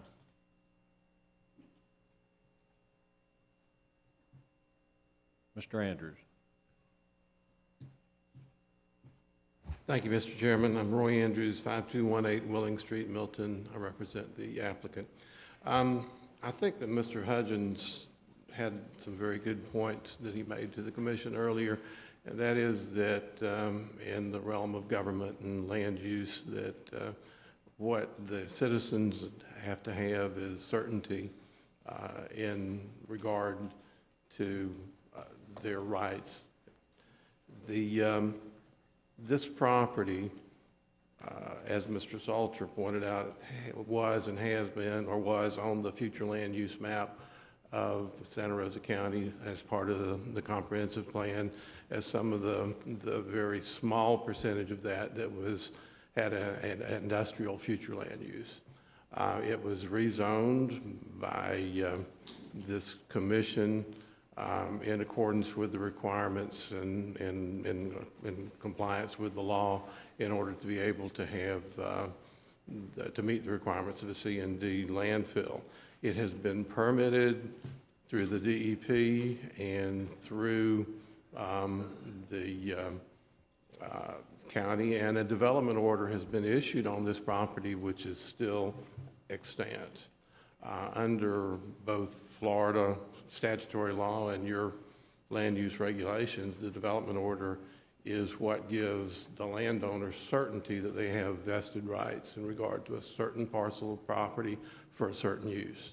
What we're asking for today is not a change of some type of use or an allowance of some type of use for this property.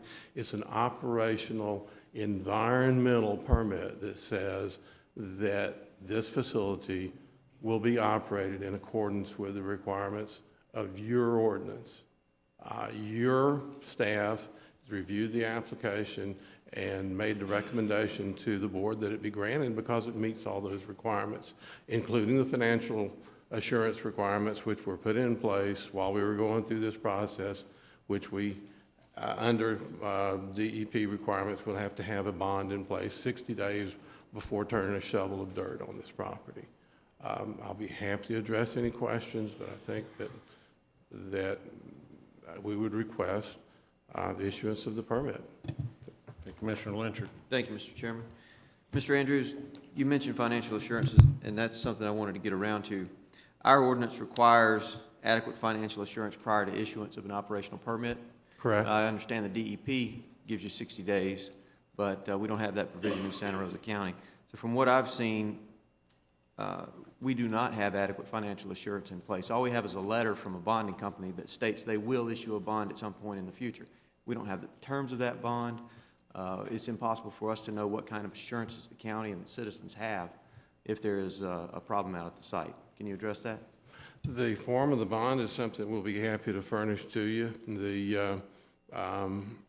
The bonding company requires a premium for the issuance of a bond. If we're not going to, in order to be able to do that, I mean, you're kind of making the chicken, what comes first, the chicken and the egg.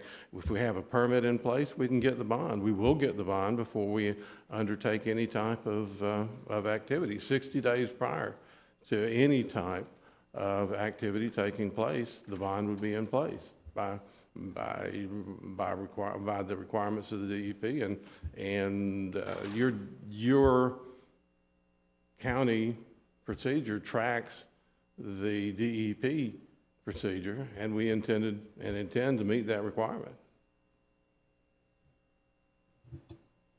I agree that we track DEP procedures somewhat, but our local requirement is that prior to issuance of the permit, the financial assurance be in place. At this point, financial assurance is not in place. Bond has not been issued. If that's the narrow point of your question, that's correct. That is? It can. Okay. Thank you. Any other questions? Okay. Seeing none, Roy, thank you. Appreciate it. We'll call you back up if we need you. All right, at this time, I got quite a few comments. I'll move to deny the permit based on the lack of financial assurance at this point. Okay. If I might make some comments before we move here. This is in District 2, and I've been watching it closely, and for full disclosure, I did meet with Mr. Andrews and Mr. Conk and their engineer prior to this meeting, so I want to hear that. I've also read quite a bit from other citizens. Unfortunately, these particular type of uses of property are necessary in our society, and we've seen it grow. A lot of the testimony that we've heard today from citizens is based on poor past performance and poor practice in the past that's been negated by a lot of different engineering that's been done.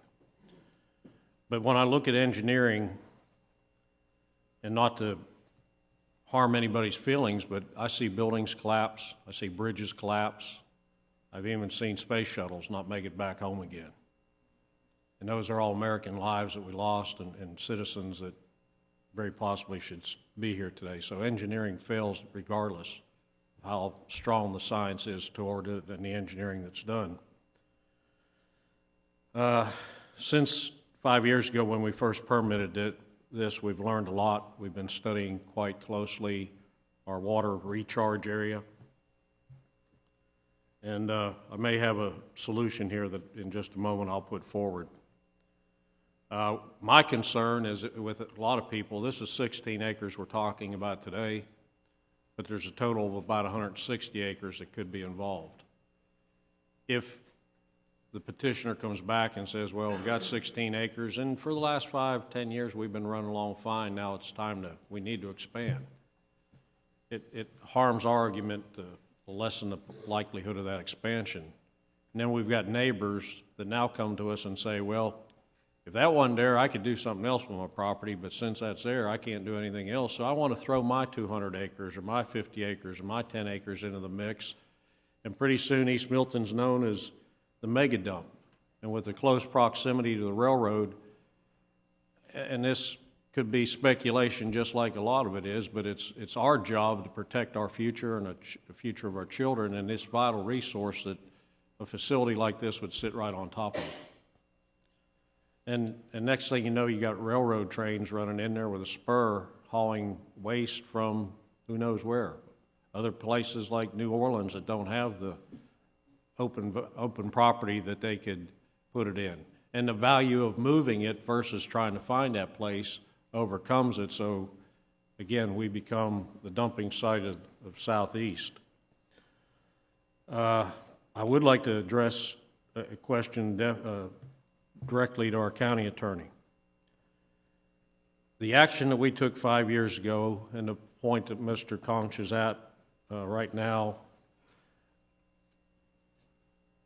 I've been told that he meets the letter of the law, and if we deny this, he could simply go down to the county courthouse, file for this permit. And I've seen it in the past happen with just a borrow pit. Could he, in fact, more likely obtain this permit by meeting the letter of the law? I hate to handicap odds like that. I don't know the answer to that. I can say that there is an existing development order on this site, which does vest the right to develop the property as is laid out in that development order. Okay. All right, so I want to, basically what I took from that, for all the citizens to take from that, is that there's a 50-50 chance, or possibly even a little better than a 50-50 chance. Again, I hate to give odds. I don't know which side of the bed the judge got up on this morning, but I will tell you there is an existing development order. And I'll tell you from experience that just that happened with something as simple as a borrow pit, an existing borrow pit, not one somebody wanted to develop. This board had a gentleman that was willing to angle the driveway so that citizens couldn't see straight down to the borrow pit. He was also willing to put in a de-acceleration lane, so if you and I are behind a dump truck slowing down for that, and you all know dump trucks come to almost a stop before they make a turn, there'd been a de-acceleration lane for that. We disapproved it as a citizen reaction to it, and therefore he went to a judge and was awarded his permit. And I think one of the reasons we haven't seen that is because of the downturn in construction, but as it picks back up, I think, you know, if there's a necessity for soil, that we're going to see that open up. So I'm going to throw something out here. We've all heard this. We've all looked at this. And my comment is going to be, due to the action of this county, Blue Water move forward, and there is a cost incurred. There's vested rights. There's no assurance that if we deny it, it won't move forward. There's also, on Blue Water's part, a future expense in putting in all these liners and stuff. I've been told by the owner that if we'll purchase that property at a reasonable price, this isn't to make him the wealthiest man in Florida, but I think, again, due to this action, he's moved forward. And the same as any of you out there, if an action of this board caused you to move forward with an investment, and then 5 years later you weren't able to continue with that, I think you'd feel like you were due something back from the county if you were to give this up and throw in the towel. I would like to see us put on the table for consideration trying to buy this property at a reasonable rate. And we're not going to get into numbers today. We're not going to get into the mechanics of it today, but it's just an idea that I'd like to plant a seed of. I think purchasing it and the means I would like to see us explore would be a bond issue with a very small amount, maybe 50 cents or $1 a month, put on to every citizen's water bill that's affected by this. East Milton, Fairpoint, the whole South End, everybody that's involved in this. Basically what I'm saying, folks, is let's put our money where our mouth is.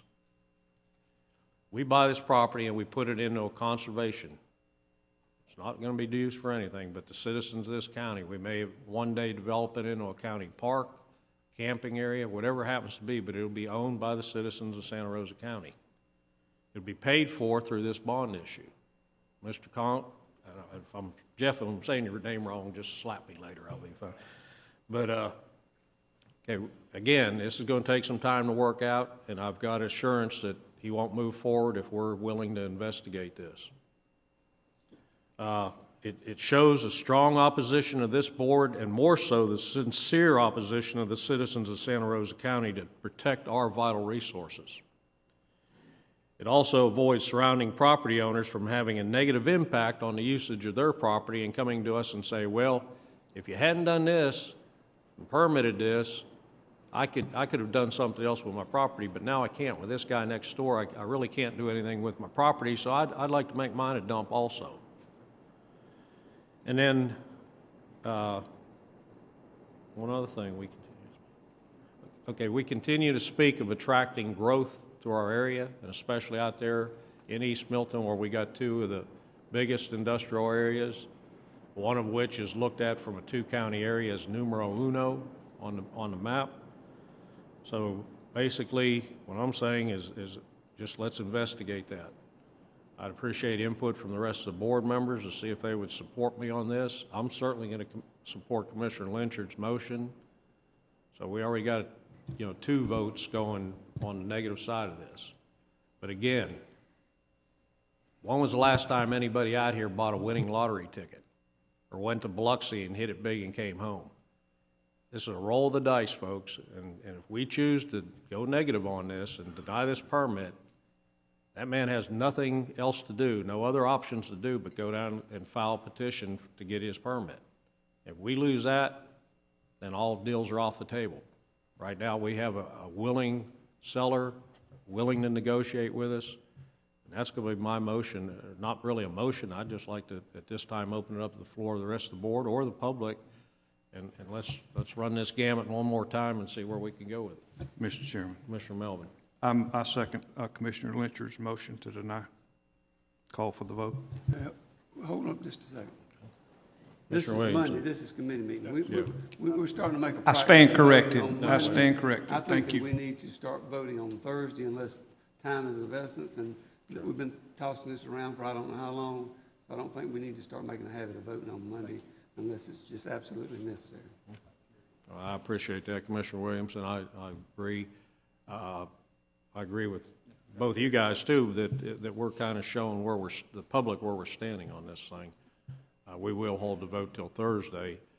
At this time, is there any comments, questions about the idea that I threw on the table? Because, of course, after this meeting, I can't come down to your office and see how you feel. We can talk to these folks out here, but I can't go to each one of you and see if there's any support for that idea.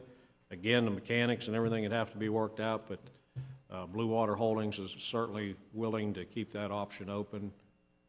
But I would think they would need to see a little bit. And of course, if you guys need a little time to chew on the fat, then fine, we'll wait till Thursday. But I think it's an option we have. I want to hear from our citizens about it.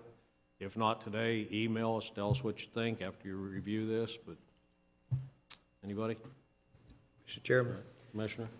No comment on your recommendation. I just ask us to be careful then, because the next time somebody doesn't want something next to their house, then they would want us to buy that property. So I think we'd have to be real careful about setting a bad precedent. Not that I disagree with it. Okay. I think we have to be real careful too. As we create ordinances and as we create our land development code and tell people what's allowed and what's not allowed, and change ordinances as we did on our landfills and C&D pits and those kind of things. I mean, we went through a 3-year process to bring those projects up to current standards. So I just think we have to be real careful when we lay out a land development code, a future land use map, or create ordinances that says if you do these things, then more than likely you'll be allowed to do whatever you want to do if you have the zoning in place. So I just think we have to be real careful. We're opening a very potential liable box when we do that. And I appreciate you pointing that out as far as, the idea, well, you did it for him, why won't you do it for me? But I think this is kind of cleaning up our house because, like I say, the action that we took 5 years ago, the expectancy that Jeff had in developing this, his vested right. So there again, the mechanics of it, how it would work, where we could find that middle ground would be, later, other meetings. Commissioner Williamson pointed out this isn't something we got to rush right into. Okay. Thank you. Yes, ma'am.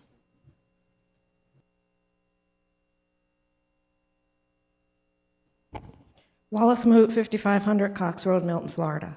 I know we're talking about a development order here. We're also talking about an operation permit. The operation permit for this facility expired. The county sent them a letter in June of 2010 that their operation permit was expired. It wasn't until a year later, in June of 2011, that the county received a check from Blue Water for a permit renewal.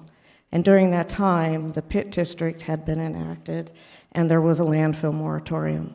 1 whole year, that permit had expired.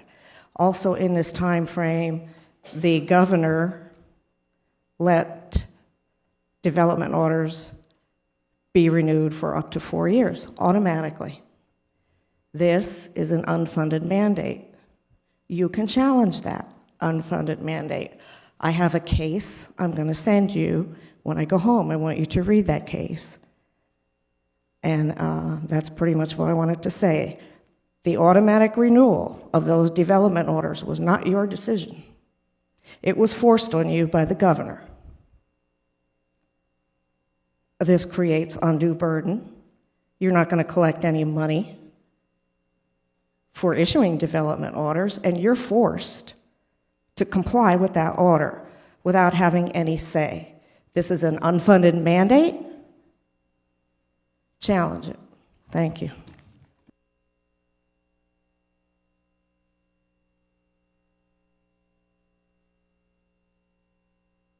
Sandra Cantu, 9577 Highway 90 East, Milton, Florida. My question to you is, do you have the right and the responsibility to make the decisions about land use, or is that something that the courts have? I'll ask Angie to correct me if I'm, well, I'll just let Angie speak on that. That way you don't have to correct me. I guess yes and yes is the answer. They do have the right and responsibility, but those decisions can be appealable through the court system.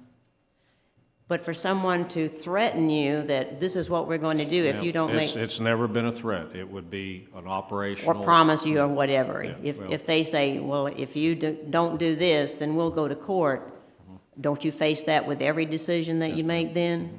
Well, take an example. If you came to the county and you bought 10 acres in East Milton and said, I'm gonna start a horse ranch. And we said, okay, have a good time, go for it. You know, you're permitted, and then before you did it, you forgot, well, I forgot to renew my permit, and I come down to you. And then we said, oh, no, even though you spend the money building a barn, you spend the money putting up fences, we're not renewing that permit. So therefore, you know, if we denied you, you'd have the right to go down to the courthouse and say, hey, Judge, this isn't right. And I would expect anybody to do so, whether we're talking about, you know, something like that or you know, an entire landfill. So that's just an operational procedure that I'm sure with their investment they would deem necessary to do. But you have the right and the responsibility because you're protecting the rights of all the other taxpayers in this area. Well, I think you see all 5 of us doing that right now. So. And that's what we need to think about, regardless of whether we might have to go to court to, you know, present that right and responsibility and have the court decide. But well, thing is, you go to a courthouse, the judge isn't going to sit here and listen to testimony from each person like we're doing.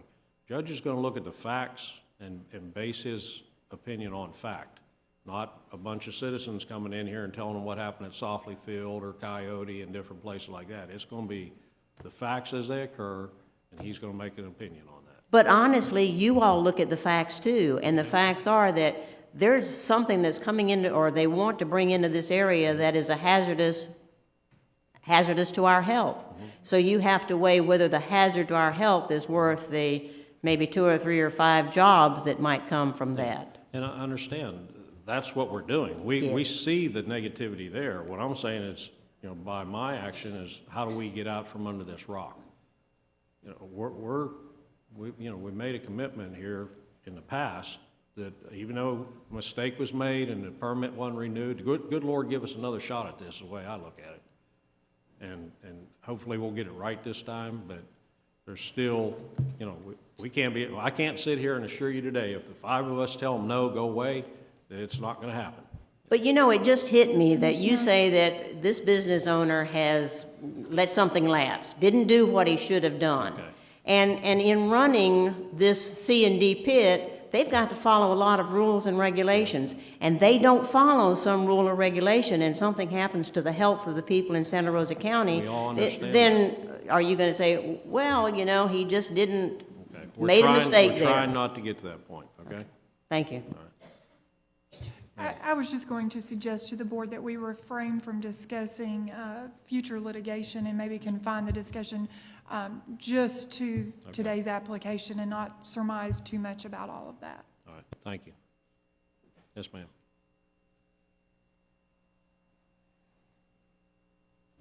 Carol T. Bay, 4525 River Ranch Road, East Milton.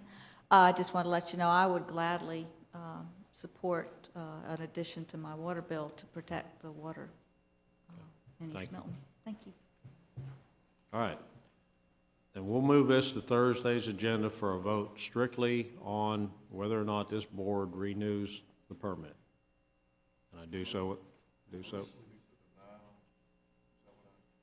Well, can we read, we'll just move it to Thursday for a vote, and then we'll listen to how we want to move it then. Move the denial to Thursday. Okay, all right, thank you, Commissioner. Okay, then we'll move the denial, the motion to deny till Thursday's meeting, and I do so without objection. Hearing none, it passes. All right. Now we'll move on to the next one. Okay, discussion of renewal of lease with Santa Rosa Kids House Incorporated for state's attorney and guardian ad litem office space at the current rates. Any discussion from members of the board? It's an outstanding program we have down there, and I'd move that to Thursday without objection. Next item is discussion of development of proposed ordinance regarding noise or nuisance noise on Navarre Beach. We've had quite a few comments on this. We've seen news reports on it. Got quite a few emails. So I'll open it up to comments from members of the board. No comments. No noise from the board. How about that? So, all right. I'm not for this. It's more government on top of government. Channel 3 did an article the other day, could find nobody to complain about the noise. All the majority emails, vast majority emails I got today says we're not having a problem out there. We have a few people that do want to complain, but really I'm not seeing a strong enough action on this for Santa Rosa County to get more involved. So if I don't hear anything from other members of the board, I think... Mr. Chairman. Commissioner. Yes, sir. This happens to be in my district, Okay. and we have had a group of homeowners formally request a regulation of amplified sounds, music, noise, whatever, electrically or artificially amplified sounds. You would have to have been living someplace far north of here to be unfamiliar with the controversy this noise is caused. It's often loud. We've had several samples of what the people are being subjected to, played in public meetings, sent to us in emails. I agree that the government doesn't need to intervene unless it's necessary, but we've been unable to reach any sort of an accommodation. I remind this board that I asked the operator if she would just please revert to acoustical music, and she flatly denied, just wouldn't even talk about it. It's something that we need to deal with. I would like this moved to Thursday for some resolution. The fact that the homeowners association didn't turn up en masse has no bearing whatsoever on our responsibility. Mr. Chairman. Yes, sir. Commissioner Williamson. We have had some problems in the past, but I think that the best way to address those problems in this particular situation is through renewal of the lease. I think that we can have some controls set forth that will take care of any problem that one may have had, and I think that would be the proper way to do it instead of having a noise ordinance for the whole beach. All right, thank you, Commissioner Williamson. Mr. Commissioner Chairman. Salter. I concur with Commissioner Williamson. I'm not sure if there's a problem, depends on who you listen to. I'll never forget one time, somebody told me 50% of the people are for it and 50% of the people are against it, always support the people. That gets kind of tough to do sometimes, so I think you're going to open up Pandora's box. I mean, you've got other establishments on the beach that has music and noise, so I would be opposed to creating a new ordinance for Navarre Beach. We have to realize it is a tourist district, and people who move there, they need to understand that they're moving to a beach, and they're moving to a tourist area where you're going to have entertainment and other type activities. So if there's an issue, we'll talk about it when we get ready to redo the contract. Okay. Thank you. Commissioner Lyncher. Thank you, Mr. Chairman. I agree with what Commissioner Salter just stated. It is a tourist district. There's going to be noise out there. I think the specific problems that we need to address, we can address when it comes time to enter into a new lease for the pier and the ancillary structures. So I think that'll solve itself rather than adopting a new ordinance to cover the beach just to solve one problem. I would like to see us do it that way. All right. Mr. Chairman. Commissioner Melvin. Thank you, sir. I just invite the public with their noise complaints to address the upcoming, if they're upcoming, and certainly we hope we have some improved cooperation from the operator, but if it's business as usual, then it's business as usual. Address your complaints to others on this board. Thank you. Sir, please.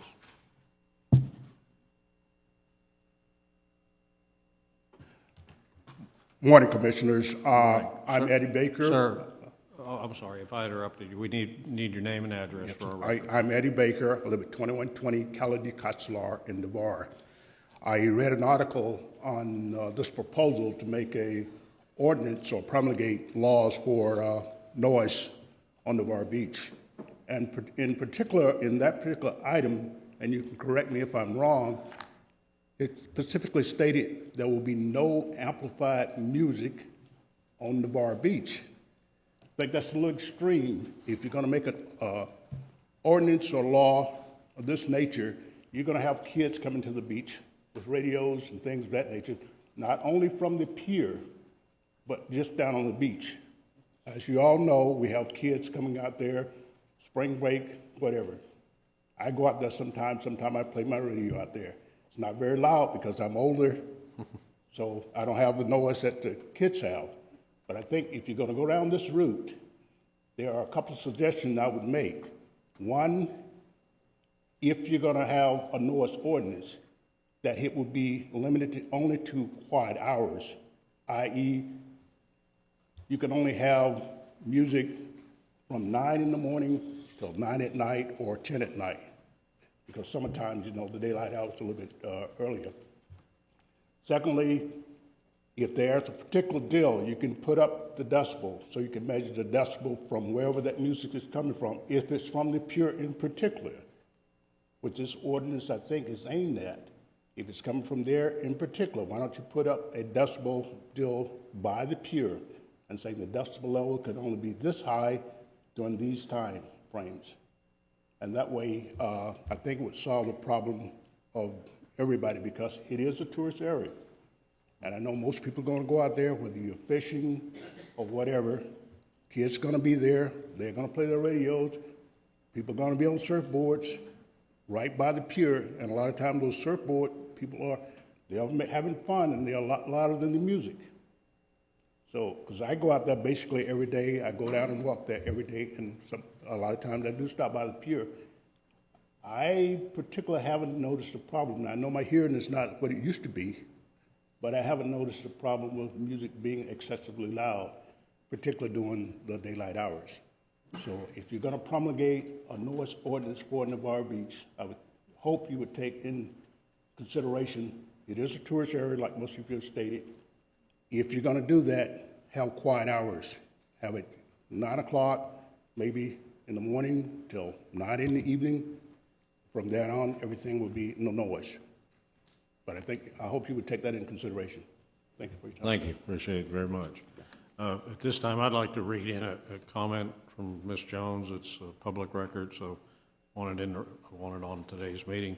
The county's current noise ordinance does not cover Navarre Beach. And I've been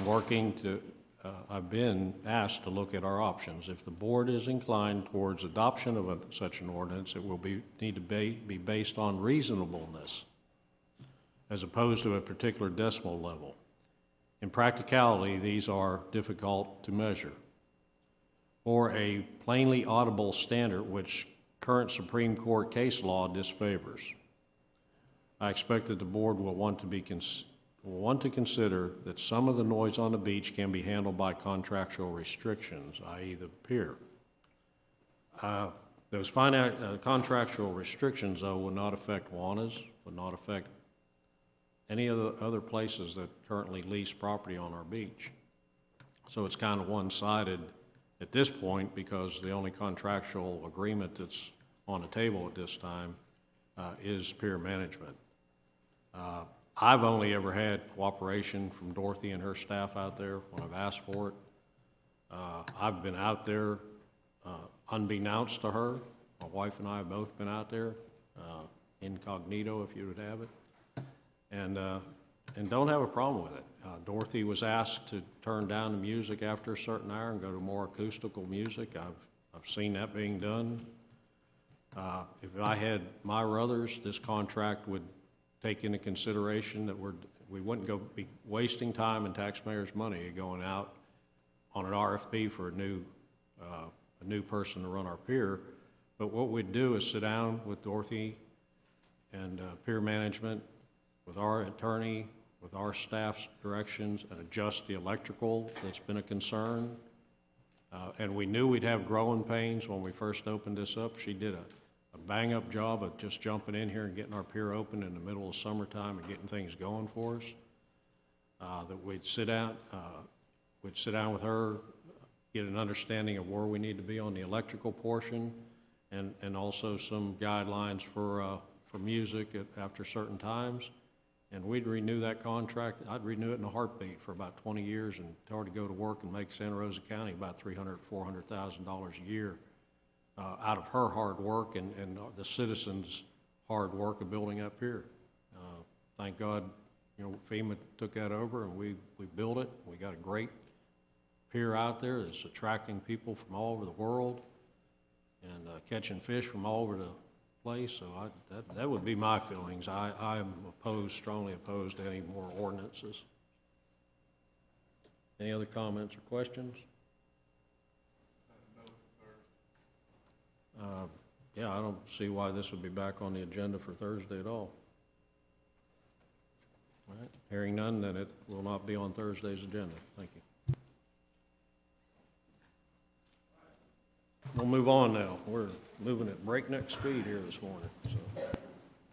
All right, discussion of proposal from Leathers and Associates for renovation of Benny Russell Park playground area using Public Works personnel. I'm going to let Avis. Well, no, Mr. we got Chairman, Stephen with us today. Mr. Chairman, if I could, the question, and we'll make sure that we get the wording right for Thursday, is we would approve the proposal from Leathers and Associates in the amount of the $45,500 for their oversight, for their design, the oversight of the construction, and then the safety inspection at the end of the renovation of the Benny Russell Park. We will use Public Works personnel, and we think we're going to have a good crew there. I think it's going to go faster than anybody than they think. We will actually do the purchasing of the materials. We're using his material list because that portion of it is proprietary, and then we'll work with our own vendors on the rest of it. So outside of the $45,500 that will go to him for his design, oversight, and inspection, the rest of it will be in-house. All right. I would like to, I'm going to be voting against this, and it's just a matter of no offense to the commissioners in that district. It's basically just to make a statement. And my granddaughter, like I say, goes down there. But one, it's a lump sum contract, so I don't see any way, even if we shorten our time period, that it's going to cost us less. We're spending $45,000 to put up $65,000 worth of equipment, and just there's development and design, $16,300. But for them to watch over our shoulder in Public Works, it's $28,000. And if you divide that by the estimated 80 hours, that's $350 an hour that we're paying somebody to watch over our shoulder. They're not going to be out there with a shovel in their hand or a hoe or doing any work. This is on-site supervision. Then there's $1,200 more for final inspection. That's going to take maybe 30 minutes. So that's a pretty healthy paycheck right there, for a total of $45,500 to put up $65,000 worth of equipment. I just can't get my arms around that. I don't care if it would come out of the district rec fund, the county rec fund, or where it's coming from. I just don't think it's a prudent use of any of our dollars. And that's the only reason why. I know it needs done. I just think there's a more effective way to do it, or maybe we can have $20,000 worth of oversight and put in another $25,000 worth of stuff for the kids to play on. So that's just my comments, and does anybody else have any comments? If not, then we'll move it to Thursday's agenda without objection. Hearing none, it moves to Thursday. All right, next item on our agenda is discussion of modification number 2 to the agreement with the Florida Department of Economic Opportunity, DEO, for Navarre Wastewater CDBG project. Mr. Walker. This is just a modification to extend the time frame on this to allow completion of the installation of the wastewater line and the abatement of the septic tanks. Okay, great. We always like that. And any other comments? If not, we'll move to Thursday without objection. Item number 7, discussion of resolution supporting regional management of the fisheries for recreational fishing, including red snapper. Well, this is another hot button here, so. Mr. Chairman, if I could remind the board, this matter came before the board at the last meeting. You referred it to, I believe it was the last meeting, you referred it to the Marine Advisory Committee. We had our meeting first of, I guess it was the 5th or so of February.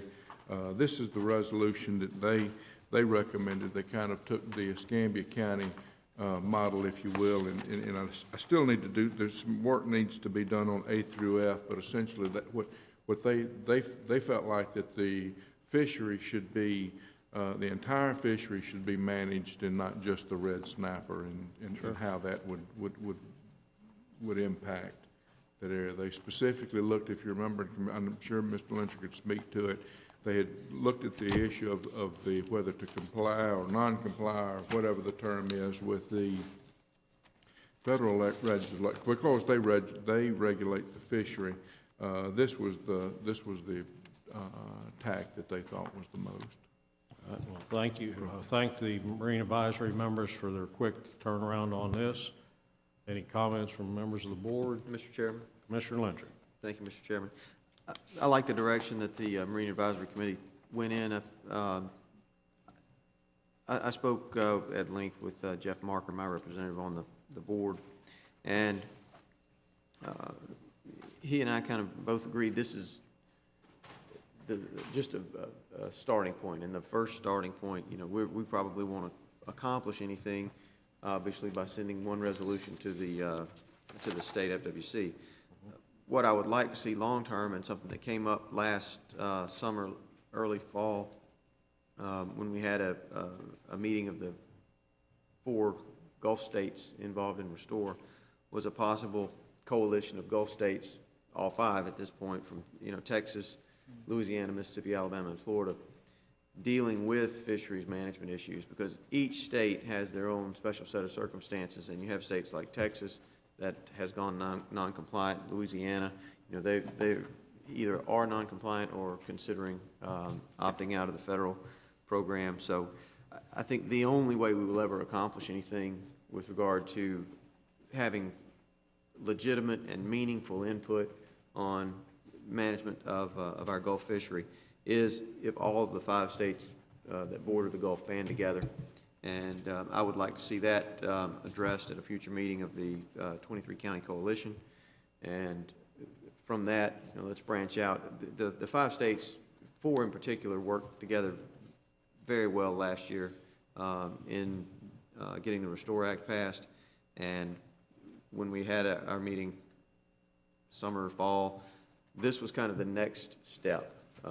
What can, after the states got together and saw what we accomplished then, what can we do next? What is our next target? And the next target at that point was deemed to be the fishery issue. So hopefully this will gain some traction and we'll be able to get the other states engaged. I think that's really the only way we can make any meaningful impact on this at the federal level. Mr. Chairman. Commissioner Melvin. Thank you, Mr. Chairman. And I'm the board's appointee to the Small County Coalition, and I'm on that board of directors, and the Small County Coalition is addressing this issue as well and has directed the rural county lobbyists to work with the legislature. And most of the people, all the people on the Small County board also sit on the coalition board. I think maybe with just one exception. So it will be done in concert, but I put this on the agenda a couple of weeks ago, and I certainly have supported wholeheartedly. I agree 100% with Commissioner Lynchard. There's definitely a stronger voice in the number of states, so the federal government will hear us. I would have one recommendation on Thursday or today actually, on Section 3, that we include the governor's office and several of our state representatives to get this resolution when and if passed. And I'd also ask my fellow board members, I've scheduled to attend the National Association of Counties meeting coming up this in March, where I sit on the Energy, Environment, and Land Use Committee. Certainly, I think our fisheries fall under environment, and I'd be glad to take that up with other members that may be there from the states that you named off and just bring this to their attention so we can get this ball rolling. So, hearing no other comments, I'll move this to Thursday's meeting without objection. Oh, yes, ma'am, I'm sorry.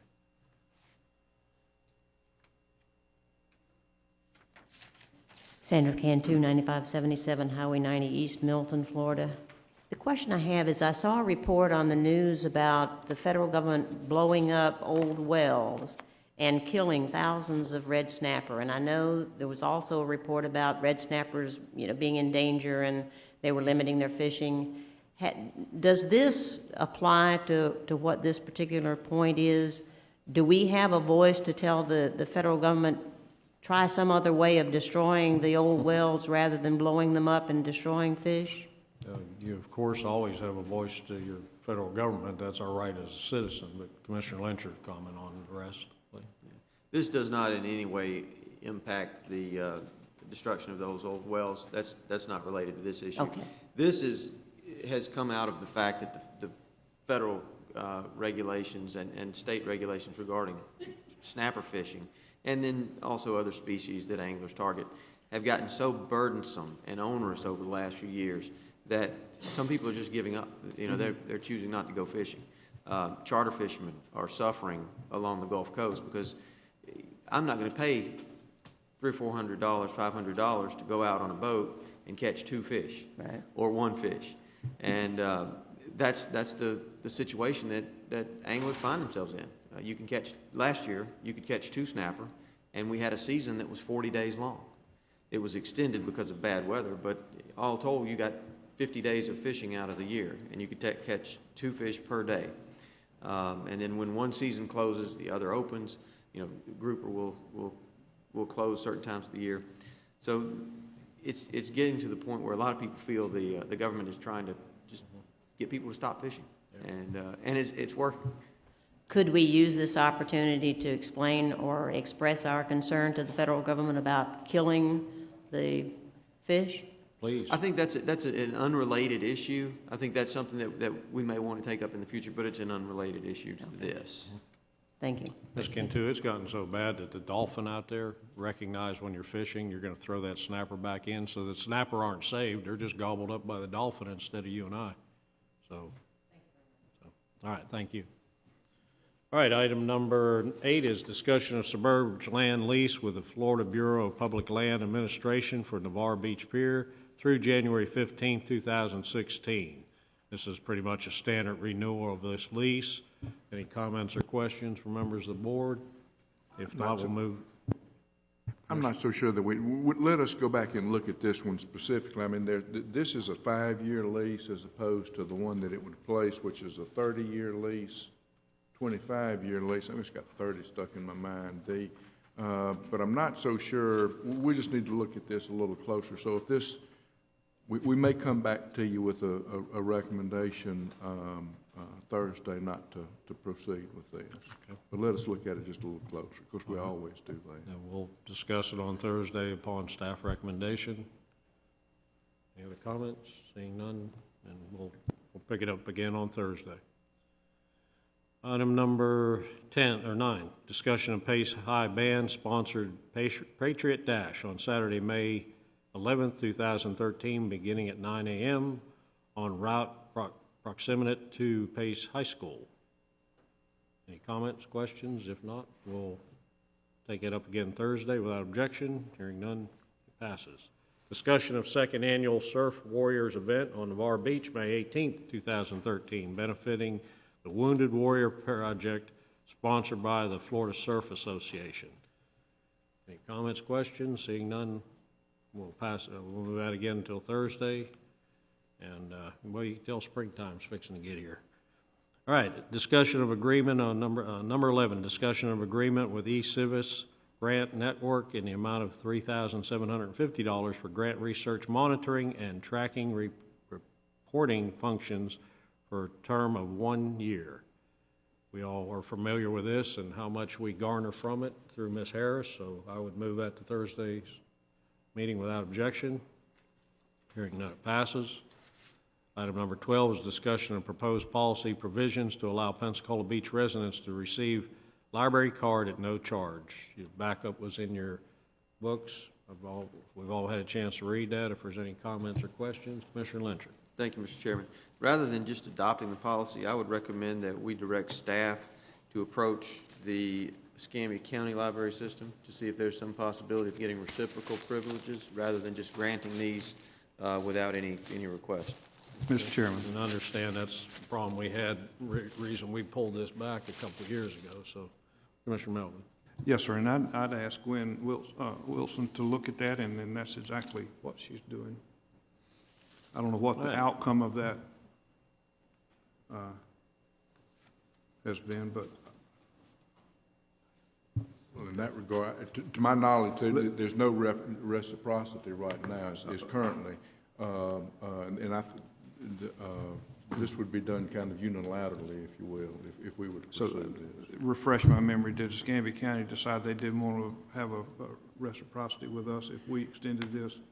The reason this is I here... don't know that they've had a specific, I'm not sure where she is specifically with that, but I do know that when we originally set this up, it was simply because the Escambia County was charging our Santa Rosa County $50 to participate, and then so to my knowledge, there's been no official action to change things. We had a program or policy in place, and we also charged the Navarre Beach folks and the out-of-towners the same $50, and we don't do that in Navarre, out of the Navarre Library. And I had some requests, albeit from Escambia County, but from people on Pensacola Beach, and they're currently serviced by a bookmobile, which is fine. It's excellent service, but it only comes, I don't know if it's weekly or every 2 weeks or whatever, and they wanted the ability to utilize our library without a $50 fee. And I don't see that as very much of an accommodation for our neighbors at all. I don't know where Ms. Wilson is with the reciprocity issue, but if Escambia County decides not to do it, I don't see a downside to us doing it. If I could, and Devan may be able to either verify or correct me if I'm wrong, but I think in the past, we found that there was, the rate of non-returns was higher with non-county residents than with county residents, and that was kind of one of the reasons that we had the fee there. That had been the case in the south end as well in my district, but that evaporated once we made the problem known. The snowbirds and et cetera don't. Okay, be that way. Currently, we are Gwen Wilson is trying to set up a meeting to talk to the new director of the Escambia County system to work on a total reciprocity for Escambia and Santa Rosa County. We are working in that regard. Obviously, from what you've probably seen in the paper, she's been quite busy the last few weeks with a new library opening and now the potential that Escambia County is going to take it over. But I do believe Gwen has a meeting set up for that. This was something that we already offered the students, high school, middle school, and elementary school students, the opportunity to use our library. We did not stop them, the Pensacola Beach students. We have, since the past problems with them not returning the books, and they were a very high group of, or their group was very high on non-returns and cost to Santa Rosa County. We've changed with a new computer program we have, we can limit the number of books and track it much better. We also have changed our number that we allow people to check out.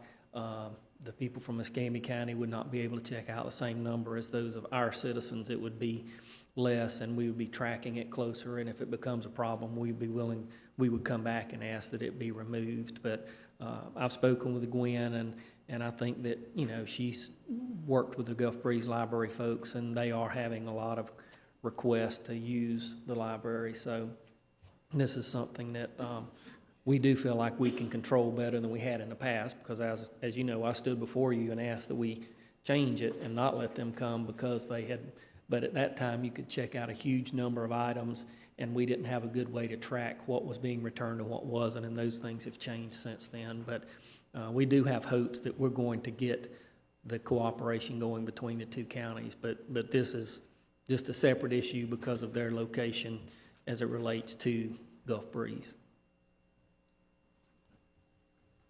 Okay, any other comments? If not, If not, I'd like it continued to Thursday. Without objection. Yeah, we'll move that to Thursday's agenda without objection. Look forward to some more input on that. Hearing no objection, it moves to Thursday. All right, number 13 is public hearing item scheduled for 9:30 a.m. Thursday, February 14th, 2013. Items are as follows: an amendment to ordinance 99-22 allowing an additional homestead tax exemption for persons age 65 and older. Number 2, proposed vacation of portion of Driscoll Road at the request of Kelly Say. And number 3, proposed vacation of alleyway located between lots 9, 10, 11, and 12, and between lots 13, 14, 15, and 16 of Block 667 in the Avalon Beach subdivision as requested by Betty L. Calloway. So those are notice of public hearings that we will see on Thursday, again at 9:30. I'll move those to Thursday without objection. Hearing none, it passes. Item will now go into our engineering report. Mr. Blaylock. Thank you, Mr. Chairman. Item number 1 is a discussion of EPA's new source performance standards, that's the NSPS, for municipal solid waste landfills as it relates to Title V air monitoring. Back in 2007, we were required to go through Tier 2 sampling, and that's a 5-year sampling plan, and now it's time we've got to renew and go through that sampling plan, and we're recommending HDR perform that work for us. And Roger and I discussed this earlier, and some of this sampling will be able to be installed or used for our stand-up of our collection system, so we're not seeing duplication of costs and services. Any other comments or questions from our board? If not, we'll move this to Thursday's agenda without objection. Mr. Blaylock? And then item number 2 is with the affirmative vote that we agreed to perform the Tier 2 sampling, DEP is prepared to issue our construction permit for the landfill gas collection system that we have been waiting on. And so we're going to recommend approval to go out to bid for the landfill gas collection system. Thank you. It's been a long time coming. I'm glad to see this project get moving forward, and that's one of the things that at the National Association of Counties meeting next month, I'll have some bragging rights on for Santa Rosa County. And of course, Ms. Bell, I expect you'll be able to cash that big check from EPA to pay for all this, too. Certainly. Yes. That concludes the engineer's report. Thank you, Mr. Blaylock. All right, we'll move on now to our next item, which is going to be our Public Service Committee. Commissioner Lynchard. Thank you, Mr. Chairman. Item number 1 is discussion of application for 3 grants to the Florida Forest Service Volunteer Fire Assistance Grant Program and authorization for chairman to sign all associated documents. There's backup in your package. Unless there are any questions, I would recommend moving this to Thursday's agenda without objection. Hearing none, it passes. Item 2 is discussion of renewal of vehicle lease agreement with Pensacola Bay Transportation. Again, there's backup. Unless there are any questions, I would move this to Thursday without objection. Hearing none, it passes. Item 3 is discussion of acceptance of $2,000 in satisfaction of the SHIP second mortgage as part of short sale agreement for the property located at 6559 Kennington Circle in lieu of foreclosure. I'll move this to Thursday without objection. Hearing none, it passes.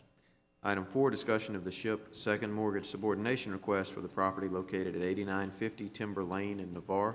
I'll move this to Thursday without objection.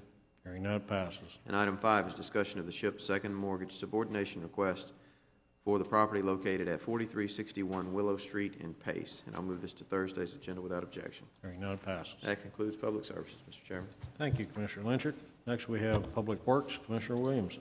Thank you, Mr. Chairman. We have 2 items today. The first item is discussion of resurfacing the following roads in District 2 at an estimated cost of $125,394. Baxley Road, Fox Run Street, Casa Grande Circle, West Gardner Street, Wildwood Drive. And without objection from Commissioner Cole, I move this to Thursday's agenda. Hearing none, it passes. Item 2 is discussion of paving the dirt segment of Baxley Road in District 2 at an estimated cost of $3,990, and I move this to Thursday's agenda without objection. Hearing none, it passes. That concludes my report. Thank you, Commissioner. Appreciate that. Budget and Finance Committee, Commissioner Melvin. Thank you, Mr. Chairman. We have 7 items this morning. Item number 1 is the discussion of bids received for 1 track-type bulldozer for the landfill. The low bidder meeting specification is Beard Equipment Company with a bid of $260,570, and I recommend we move this to Thursday without objection. Hearing none, it passes. Item number 2 is discussion of budget amendment 2013-84 in the amount of $69,250. This was approved at the January 24, 2013 regular meeting of this board and has been revised. The funds to install the covered drainage system across private property adjacent to Woodbine Road in exchange for a drainage easement required by the 5 Points intersection will come from the Area 2 impact fee reserves in the amount of $56,772, and the impact fee fund from road and drainage reserves in the amount of $12,478, and those funds, the $12,478, would come from the electrical franchise fee fund, and I recommend we move this to Thursday without objection. Hearing none, it passes. Item number 3 is discussion of budget amendment 2013-90 in the amount of $65,000, which will fund the construction of a left turn lane on Chumuckla Highway, which is County Road 197 at Wallace Lake Road. This money will come from the franchise fees for road and drainage as approved at the January 24, 2013 Board of County Commissioners regular meeting. Southland Builders Incorporated will fund $10,000 of the project, and these funds would come from in the electrical franchise fee fund, the Southern Builders. We need to tighten that up a little bit. That doesn't, yeah, yeah. All right, and I recommend we move this item to Thursday without objection. We will correct the fund reference for Thursday, Mr. Chairman. Could you go over that correction again for me? Sure. Ms. Bell, you want to handle that last, the $12,478 will. This was the action that you took a couple of weeks ago. Is actually I believe it was $75,000 total. The $65,000 will come from the electric franchise fee reserves. The $10,000 will come from the Southland Builders. Okay, that's what Are you talking about 2013-84? No, we're talking about 2013. I'm sorry. I'm sorry. Yeah.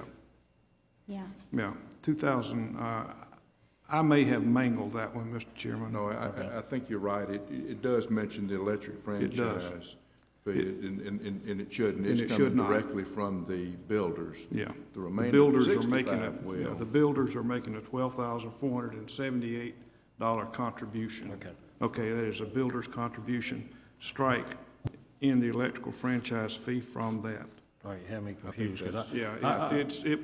It's confusing, and that's there. All right. It'll be straightened out by Thursday. Right. And I recommend we move this item I'm discussing, Amendment 2013-84 to Thursday without objection. I'm certainly for this. I'm not going to oppose or anything. What I would like to do is ask Ms. Bell, though, the lion's share, in fact, all the impact fee funding has been used in, on 5 points and for this project. And if we could get something just for all of us to be able to tell the constituents in that center district of impact fees where the lion's share of that came from. Because, if we're going to spend it all there, I'd like to be able to tell my constituents on the other side of there that, well, we spent it there because the majority of it was achieved from there. This, It has to be spending district. You can't. But that stretches the whole way over to East Milton. So I don't want my constituents saying, well, why'd you spend all that there?